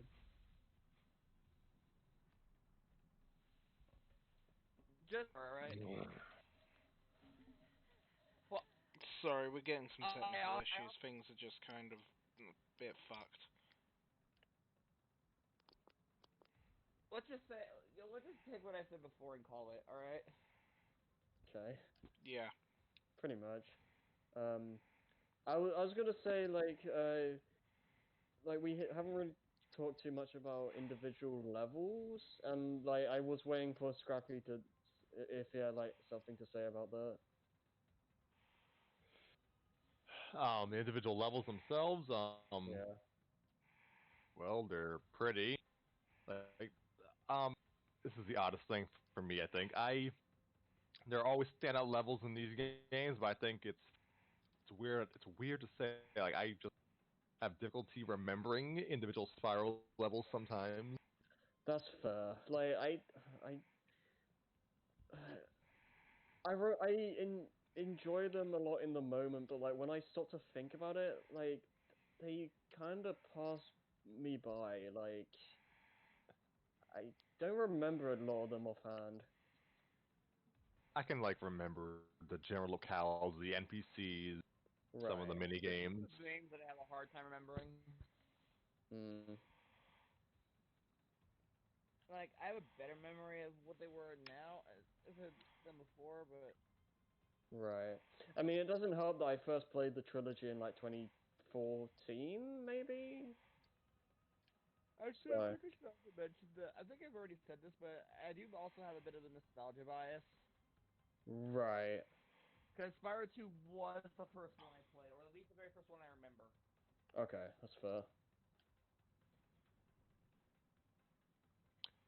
Ooh. Well, my first was Enter the Dragonfly. Oh, I'm Lucky you. sorry. I Wait, what? said lucky you. Um, Enter the Dragonfly was also my first console Spyro game, so ha. It was the first one that I personally owned because I got it with my PS2. Yeah. And now we're all lifelong Spyro fans. Thanks, Enter the Dragonfly. I mean, to be fair, I did play the Spyro 1 demo before Enter the Dragonfly, so there's that, at least. I I think somehow I'd Yeah. either seen or played all of them for maybe a total of maybe 30 minutes across the entire trilogy due to brother-related reasons. Hmm. You have a brother? Yeah, he's an asshole. A friend of mine is only He made me 30 minutes late to work. What were you saying, Jason? the GBA game. Yeah, I had Season of Flame, fun times. Hmm. Yeah, I Spyro 2 is played all. what now? I played all three of the SMS. Oh, I you haven't played played all three? I haven't played any of them. That could be a subject of a small podcast sometime down the line. Hmm.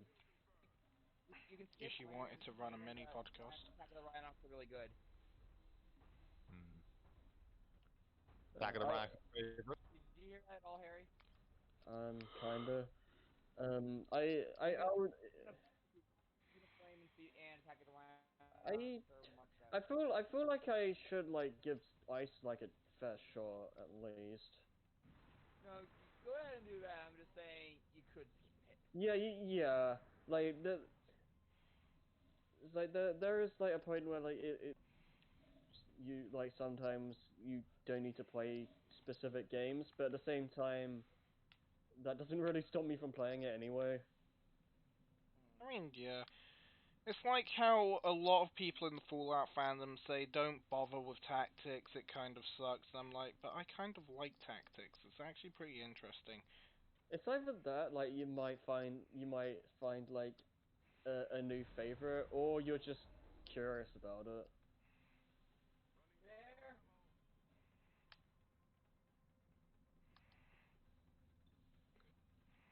What was I gonna say? Um, uh, I guess the main point of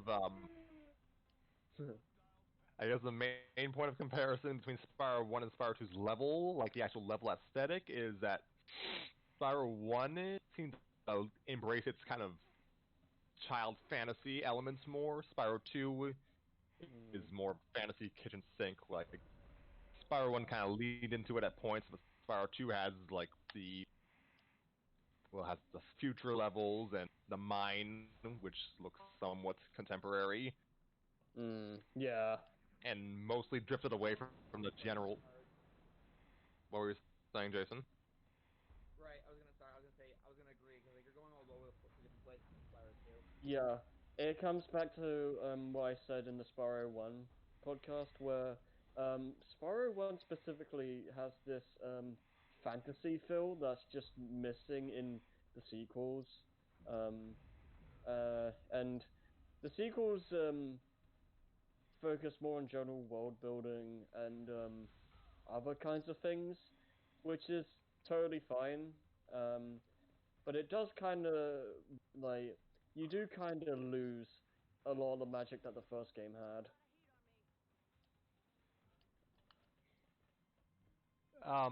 Yeah, I mean, I don't entirely disagree. Like we're like Spyro 2 gradually begins to move away from the vaguely traditional fantasy creatures and just has more traditional anthros, basically. Pretty much, yeah. Um, but I like those anthros. I like Hunter and I like the mining gerbil things. Why doesn't the dragon just torch Ripto? Smartest, Torch Ripto. the smartest thing ever said in any Spyro game. Yeah. In the hub world itself, why doesn't he? Because then you wouldn't have a game. Yeah, pretty much. Yeah, crushing. We haven't discussed boss fights yet, have we? Yeah, No. yeah. I was gonna say. I feel like the home worlds and the boss fights are, I think, some of the best parts of the game. And I feel like more. The thing with the home worlds is that the whole thing I keep saying about the spatial awareness and like collectibles and stuff, it's done so well in the home worlds where like you go around these areas and you end up finding orbs. And I feel like if they had like random orbs around to collect the same ways you could find dragons in the first game, it would make the levels feel like it will make exploring them feel more meaningful. If that makes sense. Um, like obviously you can still have the mini games, but I feel like if every world had like one, huh? Kind of prefer it just like sorry, it's just you kind of feel more like you more challenges there. It's like get to the orb rather than just like hey, do this mini game for the fame. Kinda Right. like the well in the Like Dragon can just be all over the place in Spyro. yeah, exactly. That's what I like about Spyro 3 is that it has the mini games like in Spyro 2, but you also have the stray dragon eggs as well that reward exploration. And the only areas that do that in Spyro 2 are like the home worlds, as far as I remember. And if they Right. yeah, and if they balanced it out where the levels had like a canned like maybe like it really only had to be like two or something for each level. Like if they just had that and there were just like random orbs around and you had to like they were like harder to reach and you had to think of how to get to them. Um it would make I feel like it would make me like the levels themselves a lot more. Because there's more reason to look around at that point. But Harry, how would they fit in two alchemist missions then? You see, the solution to that is fuck you. Cut it from the game. Oh gosh. Okay, let's just rip the band-aid off and discuss Fracture Hills proper. That's a memorable level. For all the wrong reasons. Mm. Okay, I'll admit to this. Visually, it's grown on me. It's not my favorite looking stage or anything. But in Reignited specifically, I do like the night sky. Like that does look nice. Oh, I love night. I I love night aesthetics. The night Yeah. sky, and I mean, the actual NPCs are cute. Yeah. That reminds me, Oddly enough, actually, one thing I like about the visual details in the original game is how like Hunter was also like colors, could you like his repeat that? colors were like his Hunter was what? Hunter colors. He looked like he was also like in the dark. Yeah. Yeah. I kind of feel like it looked a bit weird on in the original though. It did, but still. Yeah. What was I gonna say? You know, I cannot actually remember the music of Fracture Hills. I just hear the horrible bagpipe playing. That's all I Even hear. in Reignite Trilogy credit, they actually made the bagpipes sound good. See, though, that's kind of against the point. They're supposed to sound bad. True. Oh gosh. So I remember I don't remember if it was played the stage and we're just like, who are the real enemies here? Yeah, I think I made that joke. Yeah. So, Fracture Hills is an interesting level. There's like the Spyro games are kind of flat platformers to begin with, but there aren't really any bottomless pits in this level. Mhm. Like your only fall threat is lava, I think, Think so. and that's generally easily avoidable. For Spyro, not for his enemies who you murder. Yes, you're sorry. I'm felt like something got caught in my teeth for some reason. Yeah, the plot, so to speak, is that you're freeing the satyrs and fawns from the Earth Shapers who have encased some of them in stone. The Earth Shapers are some surprisingly durable enemies. Yeah. Like your conventional charge and fire breath just don't really work.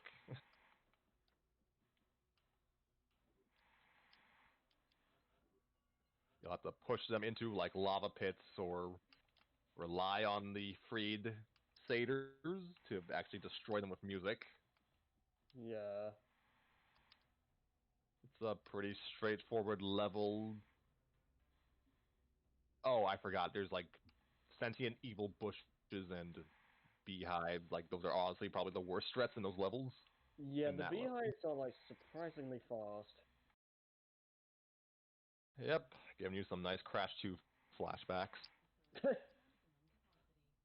Um, Honestly, the reason this level is really infamous among players is because of a side mission Yeah. that you do in the lower levels of the level. Yeah.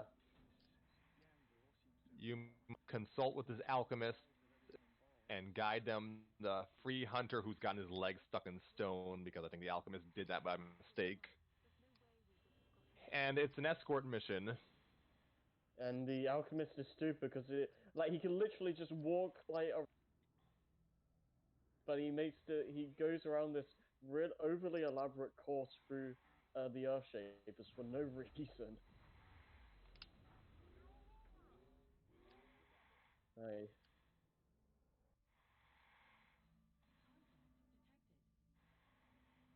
And the main problem is that um, if you do the alchemist mission and you don't have the head bash, Hunter will just be like, "Oh, come back later," which might sound fine until you go back with the head bash and realize you have to do the alchemist part again, and it's just like, why would you do this?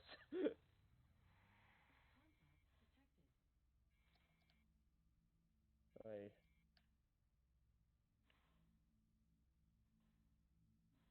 Are you guys still there? Yep. You got anything else to add? I I was have played one level of the game. Well, I was waiting for someone to say something. Gundo Premium. the alchemist mission, or alchemist missions rather, are pretty. I'm sorry, what happened?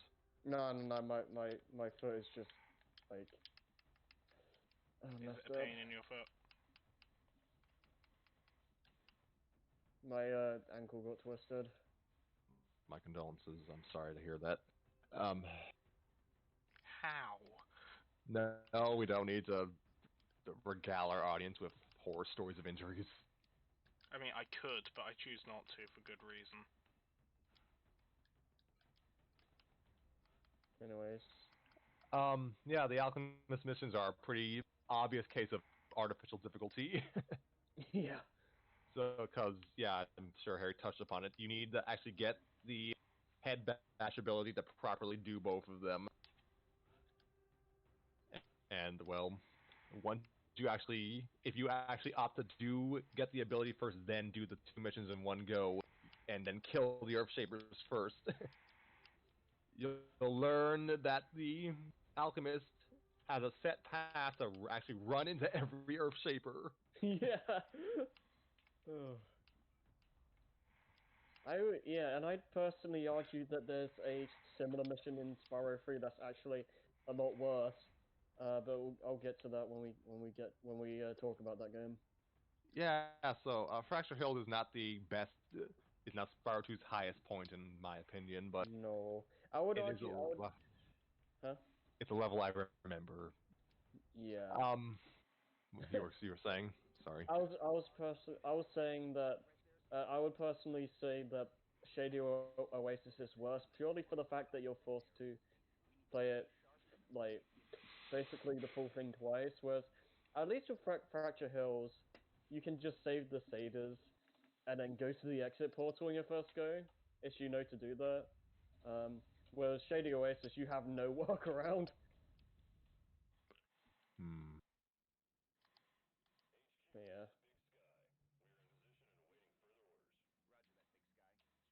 In terms of like just general like missions and stuff, um, I don't remember like if most with the exception of like maybe a few missions, um, like the was it that I don't remember if it was as much of a pain in the original, but in Reignited, the one where you had to when you're like on an icing rink and you have to like spit out bombs at this enemy.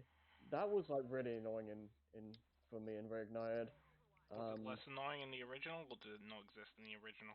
it existed in the original, but I don't remember if bad in that. I don't remember if I just forgot about how hard it was, or they just made it more annoying. Hmm. But yeah, that is like that, and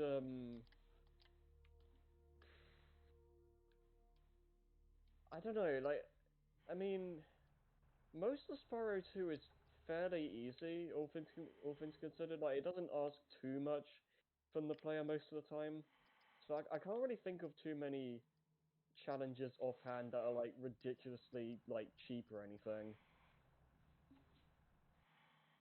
Wait, you mean you actually got to pay to do?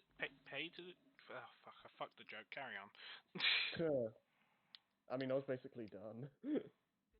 I said carry on. Well, I mean, Speak until your lungs are raw.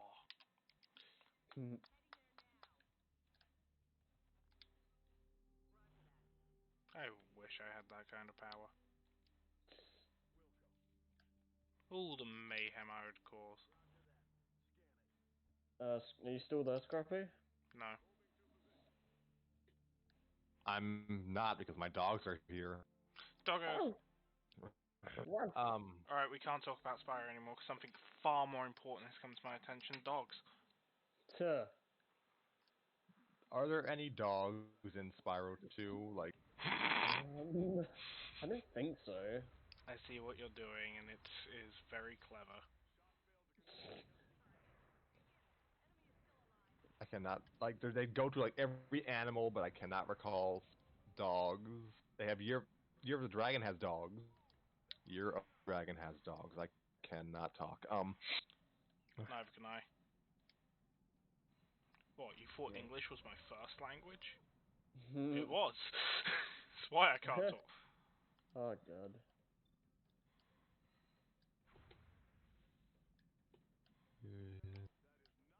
I don't think Spyro 2 has any dogs. I mean, Gulp is basically a dog, though.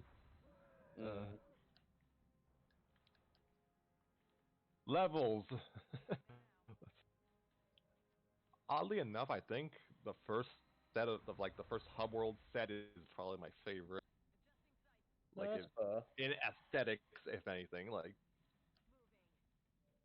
honestly, I think I haven't properly played through Spyro 2 like start to finish since 2012. So by the time I reached the last set of levels, I had enough orbs to fight Ripto, and I was just doing the levels out of obligation. That's fair. Admittedly, I don't think the final set of levels is particularly strong. Um, Yeah, I'd agree with that. I like future stage, like Metropolis or whatever, but like the other ones are kind of standard. oh gosh, what's the name of the farm levels? I think it's like Robotica Farms. There we go.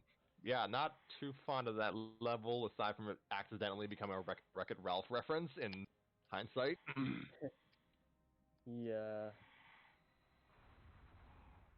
um, I like this game, I swear. I'll say that too. I do Lies. like this. I like it as well. Like the thing is the again like I like the most of the challenges like the mini games or whatever. They're not too difficult, but they're not brain dead easy or anything. And um, the game I feel in general uh, hits the good balance of being rewarding and yet not frustrating. That makes sense. And this pretty that like the Spyro trilogy in general is generally just a good starting point for collectathons because they don't usually ask too much from the players. I think they're just a Um, good starting point for gaming in the first place. Yeah, and I feel like even if you aren't into collectathons, you might end up finding something to enjoy anyway because they're kind of like their own beasts in a lot of ways.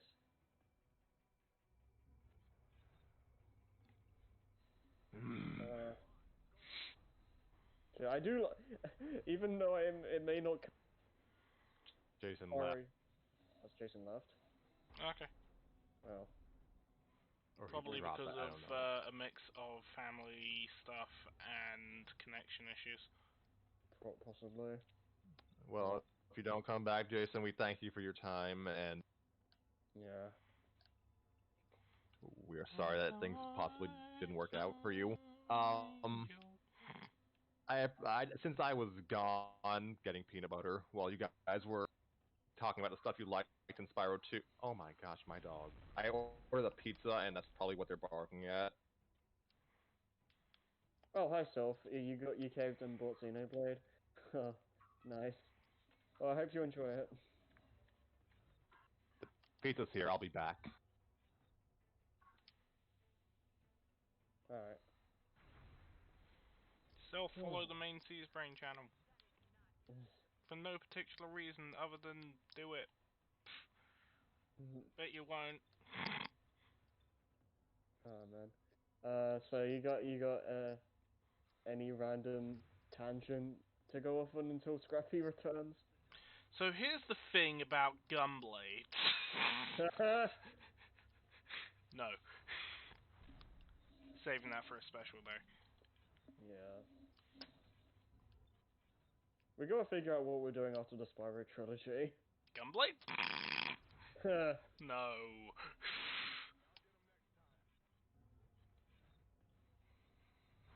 No, legitimately, if you do have any video game weapons you want me to bitch about, just put them in chat now.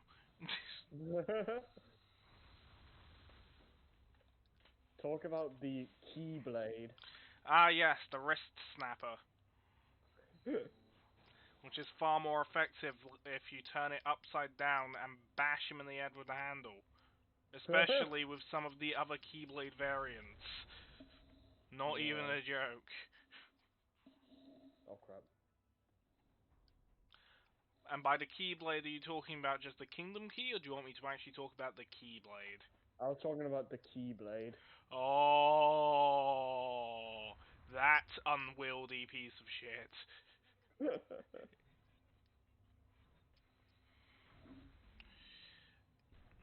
Yes, the Keyblade exists. It shouldn't. It's a decorative piece you have on your mantle. It's like a family crest more than a frickin' sword. Uh, it's awful. I can't. It's so bad I can barely describe it. It's like it's it just two looks so kingdom. uncomfortable. It's two kingdom keys crossed. The handle is supposed to be the intersection of the two halves of the cross guard that are melded. Yeah. Well, the handguard that are melded, and then an energy blade that radiates from that. And not gonna lie, the blade part of it actually is a fucking blade, which is first for the series. Keyblade that actually has a blade. I'm back. Hi, we Oh, were hi. bitching about the Keyblades while I'm we were waiting for sorry. you. I'm very sorry. No, you're not. Yes, I am. You relish our misery. You use it as a condiment.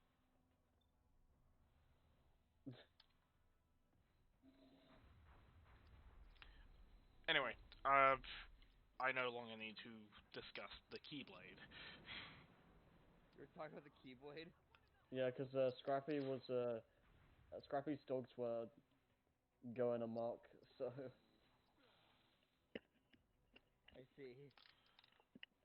Is he still doing things? right now I think so. How much did I miss? Uh, I think we're basically just trying to think of like individual levels now. Ones that stick out? Yeah. Well, I know back then there was like one of them, one of the most infamous levels, well, missions anyways, was in Breeze Harbor. Oh right. Yeah, we haven't talked about. Zephyr in Breeze Harbor. Yeah, we haven't brought those up. Yeah, I mean, there I was. kind of alluded to them in a like the sense that like have like certain civilians like at war with each other, and that's like the the main thing of that. Right. Give me a second. I'm gonna turn on the lights in here. Okay. I think I'm going to lose another XCOM unit and two very expensive robots. Yeah.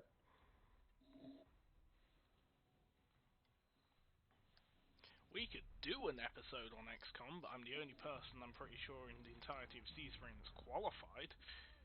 Probably. Lights have been turned down. Okay. Like the fleas on your fur, I keep coming back. What? Twin Sanity. Oh, right. Now I remember. That's like one of the very first. That's like the very first that starts Oh, this game, I think. yeah. It's like, Please Follow on me, your fur, I Crash, keep I'm coming clearly back. your sister, and not Cortex in a dress. It's what? like we're going down the bay. Follow me. Why I'm would you let okay. me The win? It's spikes my broke my turn. fall. Like, fuck's sake. Why I'm do- okay. The spikes broke my fall. It's just high-pitched faking of female voices like the spikes No, broke no, no. my I also like how he fall. just breaks character at one point. It's true. Blondes do have more fun. yeah. Cortex, could you Crash be do like it, I do it. competent? It's funny because that means he can do the Bandicoot moves. Yeah. That's funny because like when you play as him, he's like he Oh, out of can barely ammo. jump or anything. Oh, that he brought that up. I love the animation that Cortex gets when he runs out of ammo. So it's like, No. ah! Yeah, he goes from determined to panic. Yeah. It's like, I have a gun too. Oh, I don't actually have any ammo for it. His face just melts. It's great. Yeah. Twinsanity is an awful game. Oh, I wouldn't. I wouldn't. say all. No, I wouldn't no, say it's not that. awful. It's just It's unfinished. Fundamentally flawed to the core. It's unfinished, is what it is. There are a lot of projects to actually finish it. I don't know what happened to them though. There's a lot of stuff that's just. There's a lot of things about that game. It is one for a start. Mhm.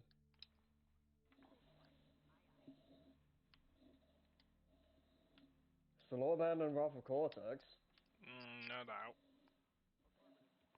Not saying Cortex wasn't fun, but doesn't make it good. On a base level, maybe. It's like TMNT for some people on NES is considered fun. Doesn't make it good. Yeah, I mean, hell, there's people in frickin' Seabrain that like frickin' what's it called? Sonic 06. mm. No, I've known. I enjoy it for a different reason. I like the story. I don't. Yeah. Okay, let me. I guess if we're gonna get into that, I don't hate Lordy. playing the game. That's fair. I understand and recognize all the very obvious and glaring problems that I also can't ignore. I Mhm. just for some reason just can tolerate it. I mean, that's fine. My little friendship I group, like Silver the tolerance is Hedgehog. magic. Let's just say that. As a character or as a gameplay? He just said yes, so everything. Minus the obvious ball thing. Oh, you're just talking about like his gameplay period. Yeah, I don't mind. Yeah, I like what he does. I like the idea of his playstyle. Okay, if we just briefly talk about this, I guess, for some reason. The reason I don't like '06 is not because of the story or the glitches or any of that. It's because of how slow everyone is and how boring the level design is. Like, it just Sonic is passable. Like, it's not great, or it's not even good. But I, it's fine. Like, I can forgive it.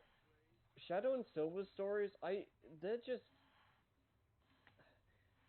I gotta be honest. When I watch usually when I watch playthroughs of like Shadow and Silver stories, I almost want to just fall asleep because it's just so boring.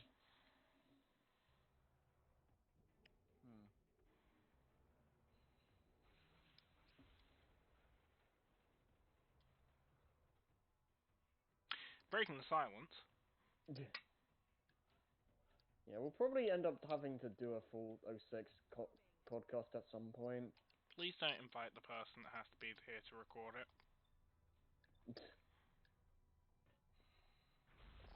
Oh my lord. You rang. You tried playing PFO and SNES online and couldn't beat the second opponent on easy. I mean, that's fair. Like, Puyo is mm,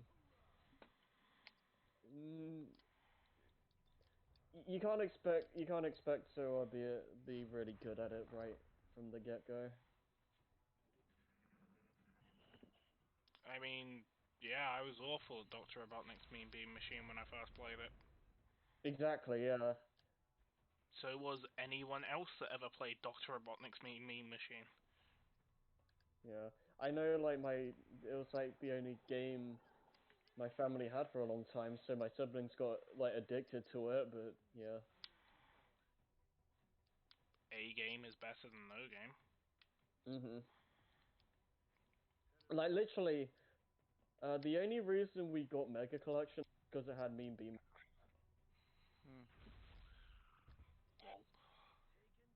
My I got Mega apologies. Collection because my dad walked into my room one day and said, "Here, video game."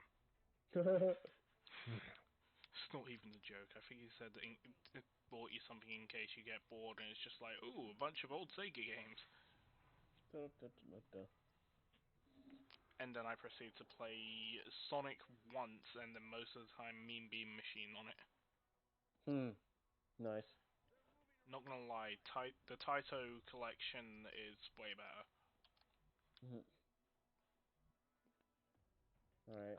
I'm back from my extended departure. I had to. Back from the past. You know how it is. Indeed. So, since you're here, can you, like, try and find a way to get us back on track? I don't know how much else there is to really say about Spyro 2. Cover the boss fights in Dragon Shore, and then we can give our coda. Okay, then. Okay. I think I'm Crush going to eat as pizza. I guess Crush as the first boss. That's a good first boss, but kind of way too easy. Also pretty easy. Yeah. I feel like, yeah. Yes. The only issue, I mean, it's not really much of an issue. I don't mind this too much, but the Spyro 2 bosses do go on a bit long. But, yeah. Besides that, they are really well put together. Gulp is pretty difficult in compared to Crush. Yeah, he's a massive challenge. Especially in Reignited. Yeah, I don't remember him being like much different in Reignited, but Although I remembered, I figured out a way to I kind of like baited his shots in Reignited. right.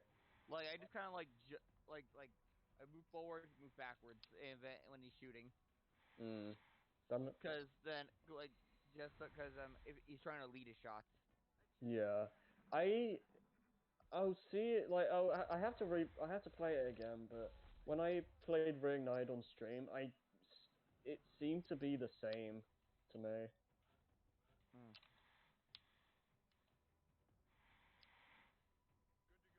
Because I mean, to be fair, that fight was always fairly challenging.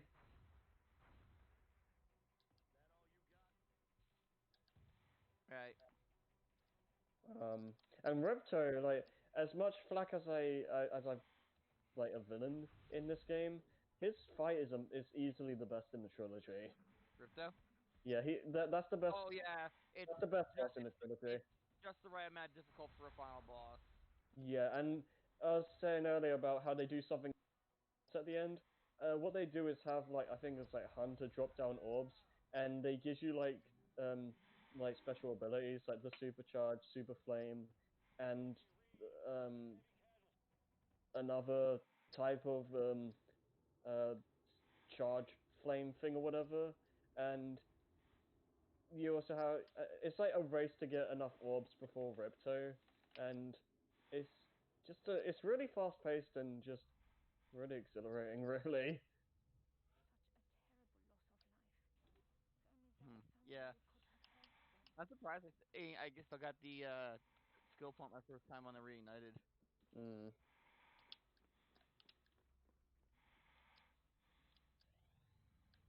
I think I messed up. But I am, yeah, like Ripto is like, yeah, you're right. The bosses do kind of go on, but I think Ripto as the final boss should be a longer one, obviously by default. I mean, it helps that he has like 3 phases to change. Yeah, they're all and like the first 2 phases are, even though the second phase is basically just a modified gulp. Still, it's kind of neat, even though that phase is also probably easier than the first one. Yeah, I think it is. Yeah, Only because it was a bigger target. it's a bigger target and he's more stationary, I feel. Right. Let's see, And then the final phase, of course, is really good. yeah, you're flying around and then you just dunk him into the lava. I love how stiff it looks in the original. Yeah. Where he just kind of like, the plane just kind of crashes and he just kind of like slides down in. Yeah, so woo! So whereas in off screen like drowning, I guess, in Reignited. yeah, they kind of like censor it. But again, I'm getting ahead of myself. Did they do much of a sorceress? I don't remember. Hmm. The Looking it thing, up now. the thing is with Ripto is that it makes me wonder if they're gonna take if they're what they're gonna do for like future games. Like, it's like, are they gonna find a way to bring back Ripto again, or are they gonna say he actually died? Like, I mean, if they had left in the scrapbook epilogue from the original, we would know that Ripto was alive. yeah, that's the thing.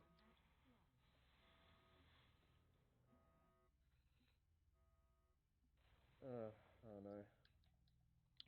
So, oh dear, yeah, boss. I like the boss fights in Spyro 2 a No, lot we see there. her drown. Wait, what? The sorceress. We watch her drown. Oh, okay. Twice. Yeah. Yep. Kind of So, brutal. Yep. I enjoy the boss fights in Spyro 2 a lot, especially given how non-existent a lot of the boss fights in Spyro 1 are. Mhm. I do like how like we are fighting Rito's like minions, like the big ones that we've seen. Like they're kind of like alluding to the boss fights coming up. Yeah. What Whereas do we like want Spyro this 3 is time, kind of like boss? spawning a monster to fight. Yeah. As much as I think those fights are better, We're in Spyro 3, or? they're more consistently better, I believe, in Spyro 3. Hmm. Like Spike, like, cause no, I'm getting ahead of myself. I shouldn't. Yeah. We'll talk about that later. I'll just say I think Spyro 3s are more consistently better, minus the final boss. Yeah. Bosses 2 and 3, I think, are really good, but I hate Spike. The first one is so hard. It's like Dark Souls. Remember that old story? yep. Anyways, Everything yeah, is but the like, Dark Souls yeah, of itself. I'd like to find again. I'd love to get another fight like Ripto. I mean, they kind of had an idea per se going in Spyro 4. Oh yeah, they kind Like of, yeah, they kind of tried.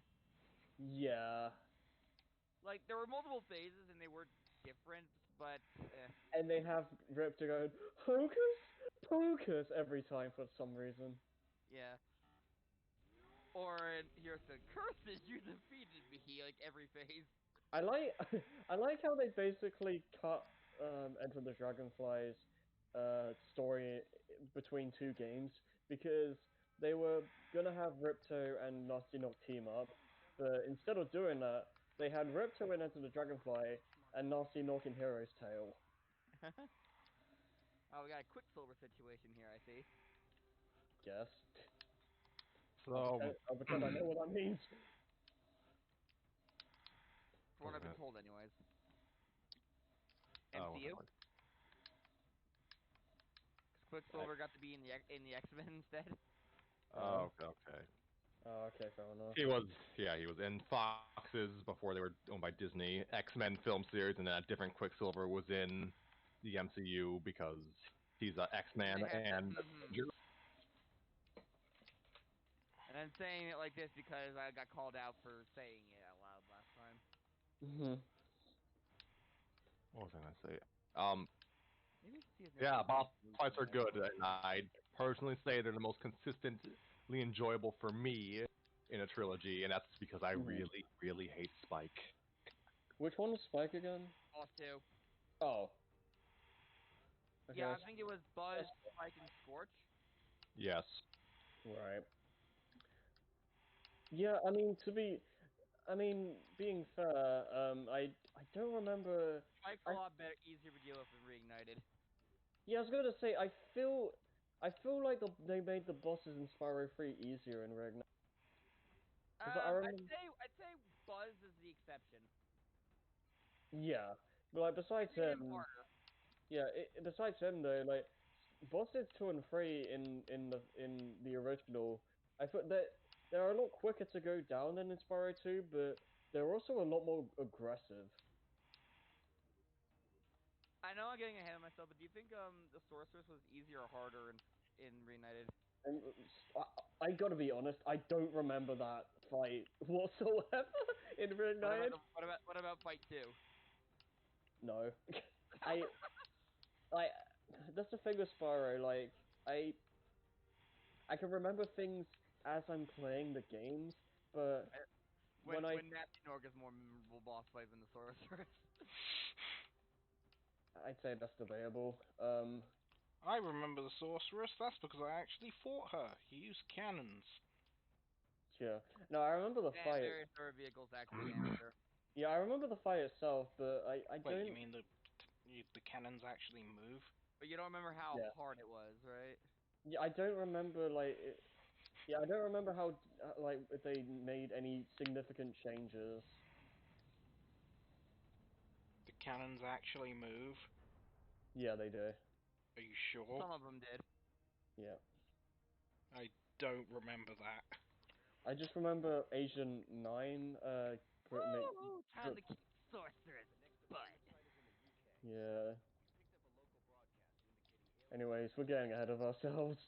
Um So yeah, you beat Ripto, and well, that's the end of the game. You have brought peace back to Corneria. You are winner, and Moneybags gives you all the gems back. Oh yeah, I forgot Give. Moneybags. No, Give. we basically stole the gems back. Oh great. Sparks, can you grab him? Yeah, I don't think we mentioned this. Moneybags is the guy who you pay for to fix bridges and give you abilities. Yeah. I love this That's one guy, and he's just a greedy asshole, and I love to hate him. The Yeah. That's what makes him work. sorceress is One of my paying favorite me to bits keep is you at in bay. Mamacone. Mhm. If you talk to him again after you pay for the elevator, he goes like, the elevator business making a lot is definitely the most profitable. You know, besides bridges, of course. Good lord. He's not an asshole. He's an Yes, he is. asshat. no, he's not an asshat. He's the whole closet. He's the whole. He's.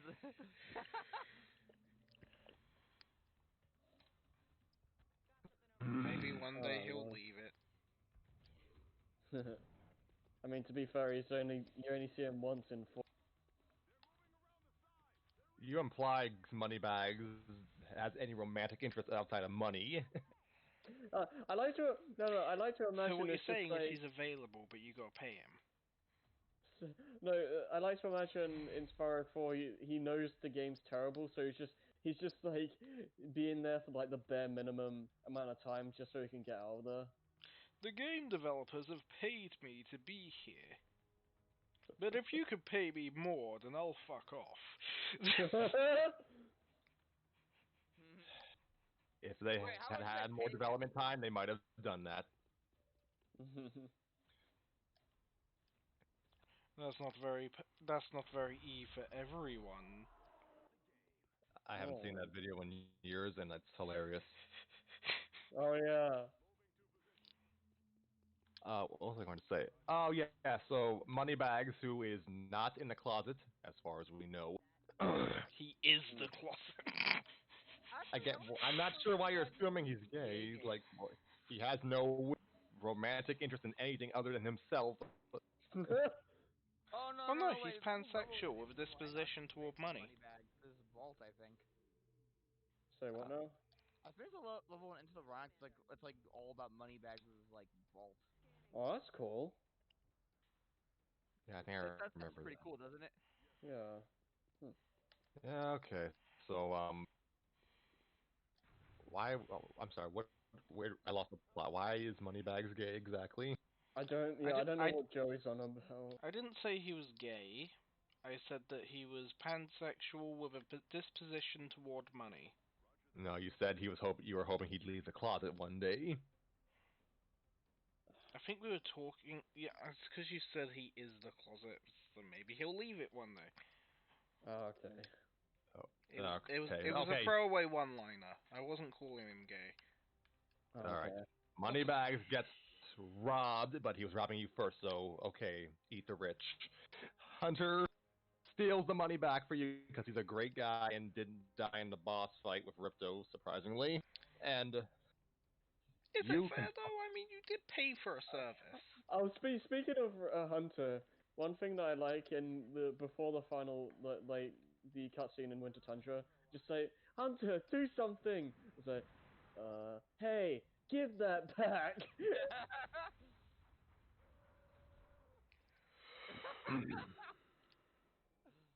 For a cheetah, he doesn't do many cheetah things. I think he at least tried to do something in the reignite.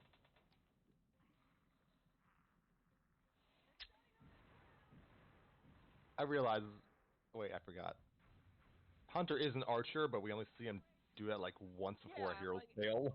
Yeah. It doesn't You only exist. see him really more of an archer in like in Hero's Tale onwards, and It and doesn't they exist. emphasize it a tad more in the Reunited trilogy, thanks to the bow, thanks to the arrows being part of his model.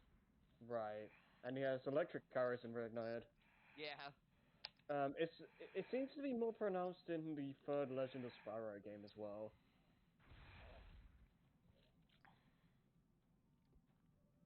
Oh I'm not. yeah. I'm not silent because I hate Legend of Fire. I'm just silent because I have nothing to follow up on that. No, I don't either. I'll say this much: I've never played Spyro trilogy. I know a friend that loves it. During my high school days, I had a friend that was really into Legend of Spyro. But as for me, my experience is basically the Andude reviews, and that's it. What was I gonna say?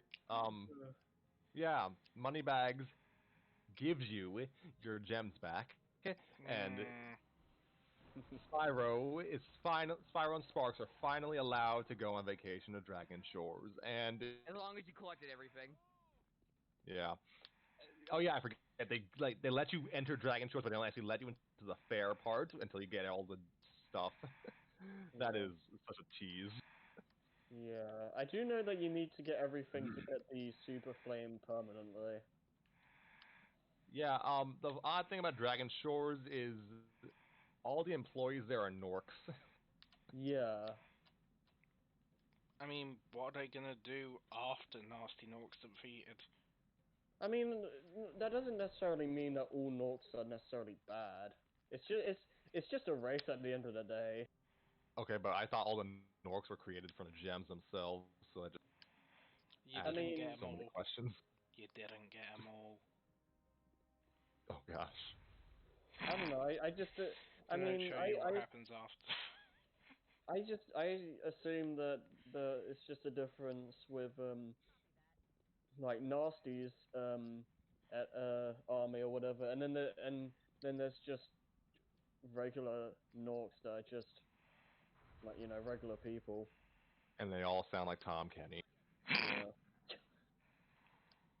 That's Um, right up, Spyro. yep. It's a fun Oh, like actually, that's another thing to bring up from Spyro 1 too. That he's no longer voiced by Carlos Alazraqui. Now he's Tom Kenny. yeah. Yeah, he went from Laszlo, the Scoutmaster Lumpus. Alright, I don't want to be that guy, but Wait, was Olympus Tom Kenny? guys, Yeah. I don't want to be that guy again, but we're coming up 2, 3 in the morning, and I don't like these going So we over gotta wrap 3 this up. hours. Yeah, I was gonna say there's not really much else to Okay, why don't we say. just talk about the 100% reward then? Yeah, Back to just Alright, the if you story. finish off with that then. You when you get all the stuff, you also get the super flame, yeah. And which cool, but at the same time, there's a problem. There's a problem with it to a degree. in what sense? You need a cheat code to turn it off. Well, at least you can turn it off. I didn't even know you could do that. Yeah, That's cause no, true.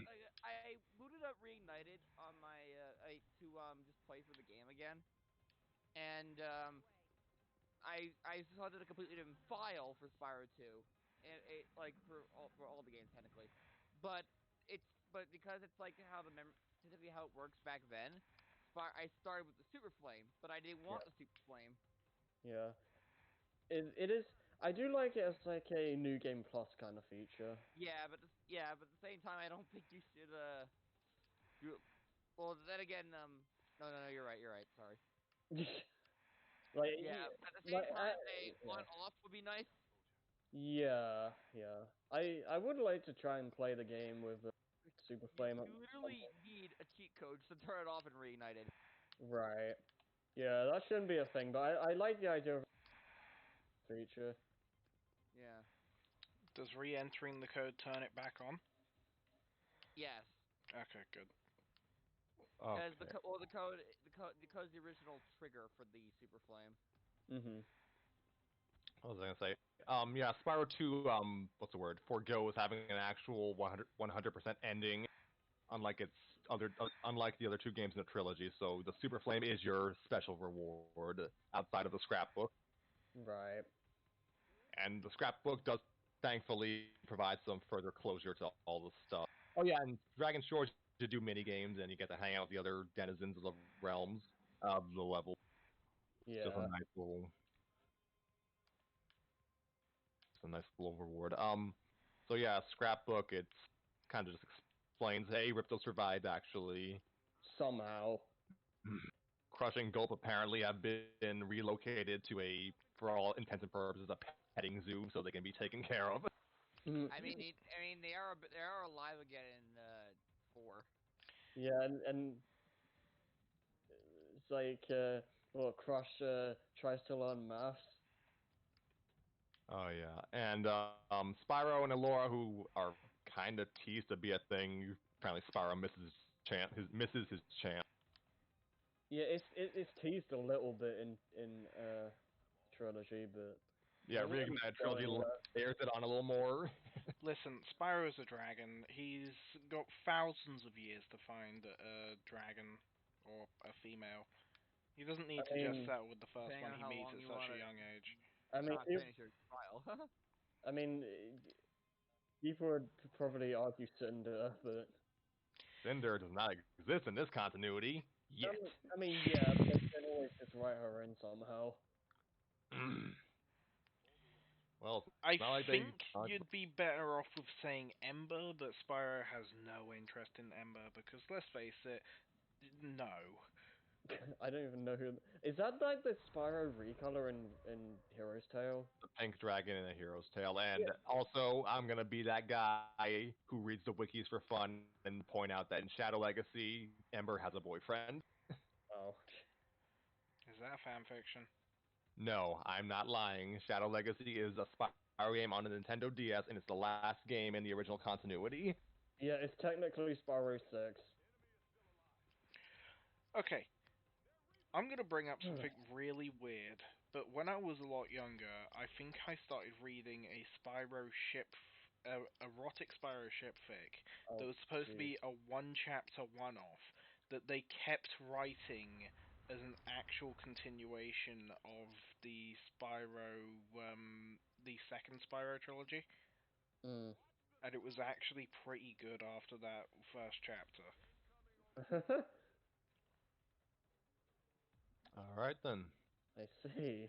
And I don't know if it actually existed or I no it like I read something, Mm. but I don't know if I accidentally read one chapter of one fanfic and then somehow ended up on another fanfic entirely. That could have happened, yeah. And I want to find this fanfic because it was really good. Can't imagine like trying to find like a erotic Spyro fan fiction. Like that.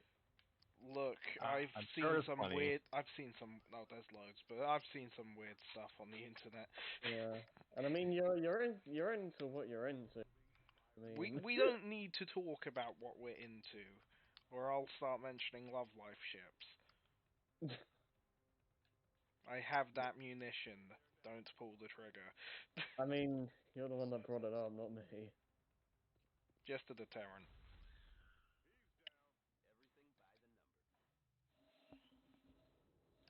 Anyway, so I believe we're all wrapped up for all this now. Pretty much. It's just, yeah, like, So my mum's gonna scream at me in the morning that she's lost her voice because she's been Wait, screaming at me for the entirety of the podcast. I forget already. Has Harry and Scrappy said like their overall thoughts on the game? in our Pretty Let's much. Play from 2018. I uh I pretty much said all I needed to. I like the game fine enough. It's my least favorite of the Spyro trilogy, but I do recognize what it does well. I like the more emphasis on world building and the worlds. While the level design itself is simplified, I do enjoy exploring them on a base level, and the characters are fun. I like that there's an actual like main cast now besides just Spyro and Sparks and like random dragons. Um, the bosses are a massive step up. The challenges, while again they may like some of them could be a bit more challenging, um, it's it keeps you engaged enough to not be frustrating. And again, I have like issues with like the pacing and some elements of the story and whatnot. But at the end of the day, it's a fine game. Um, while I have a good amount of issues with it, it's still a fun time at the overall. That's basically what I have to say. Oh, and Dragon Shores is a like end game reward.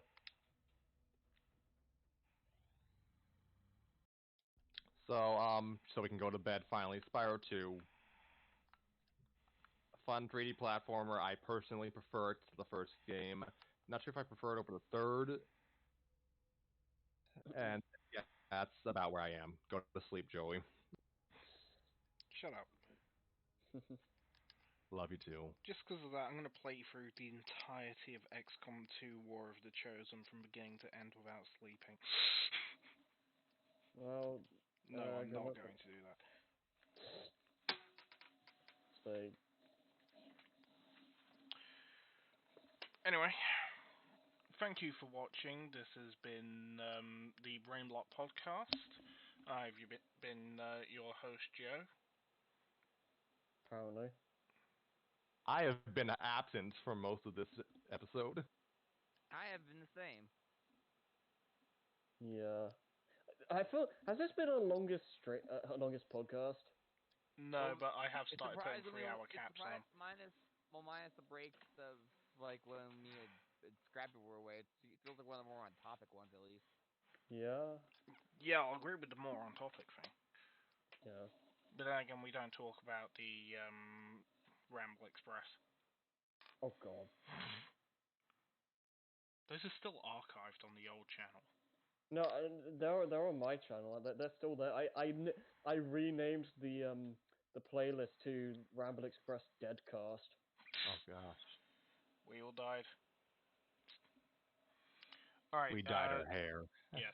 Thank you I'm for hilarious. watching. We did the podcast on Spyro. We hope you follow, like, subscribe on YouTube and all that, blah de blah. And we hope to see you next time in 2 weeks. Please Yeah, watch we'll our see other you. content and have fun. Yeah, we'll see you guys next time for Spyro 3. Good night, folks. Bye bye. Goodbye.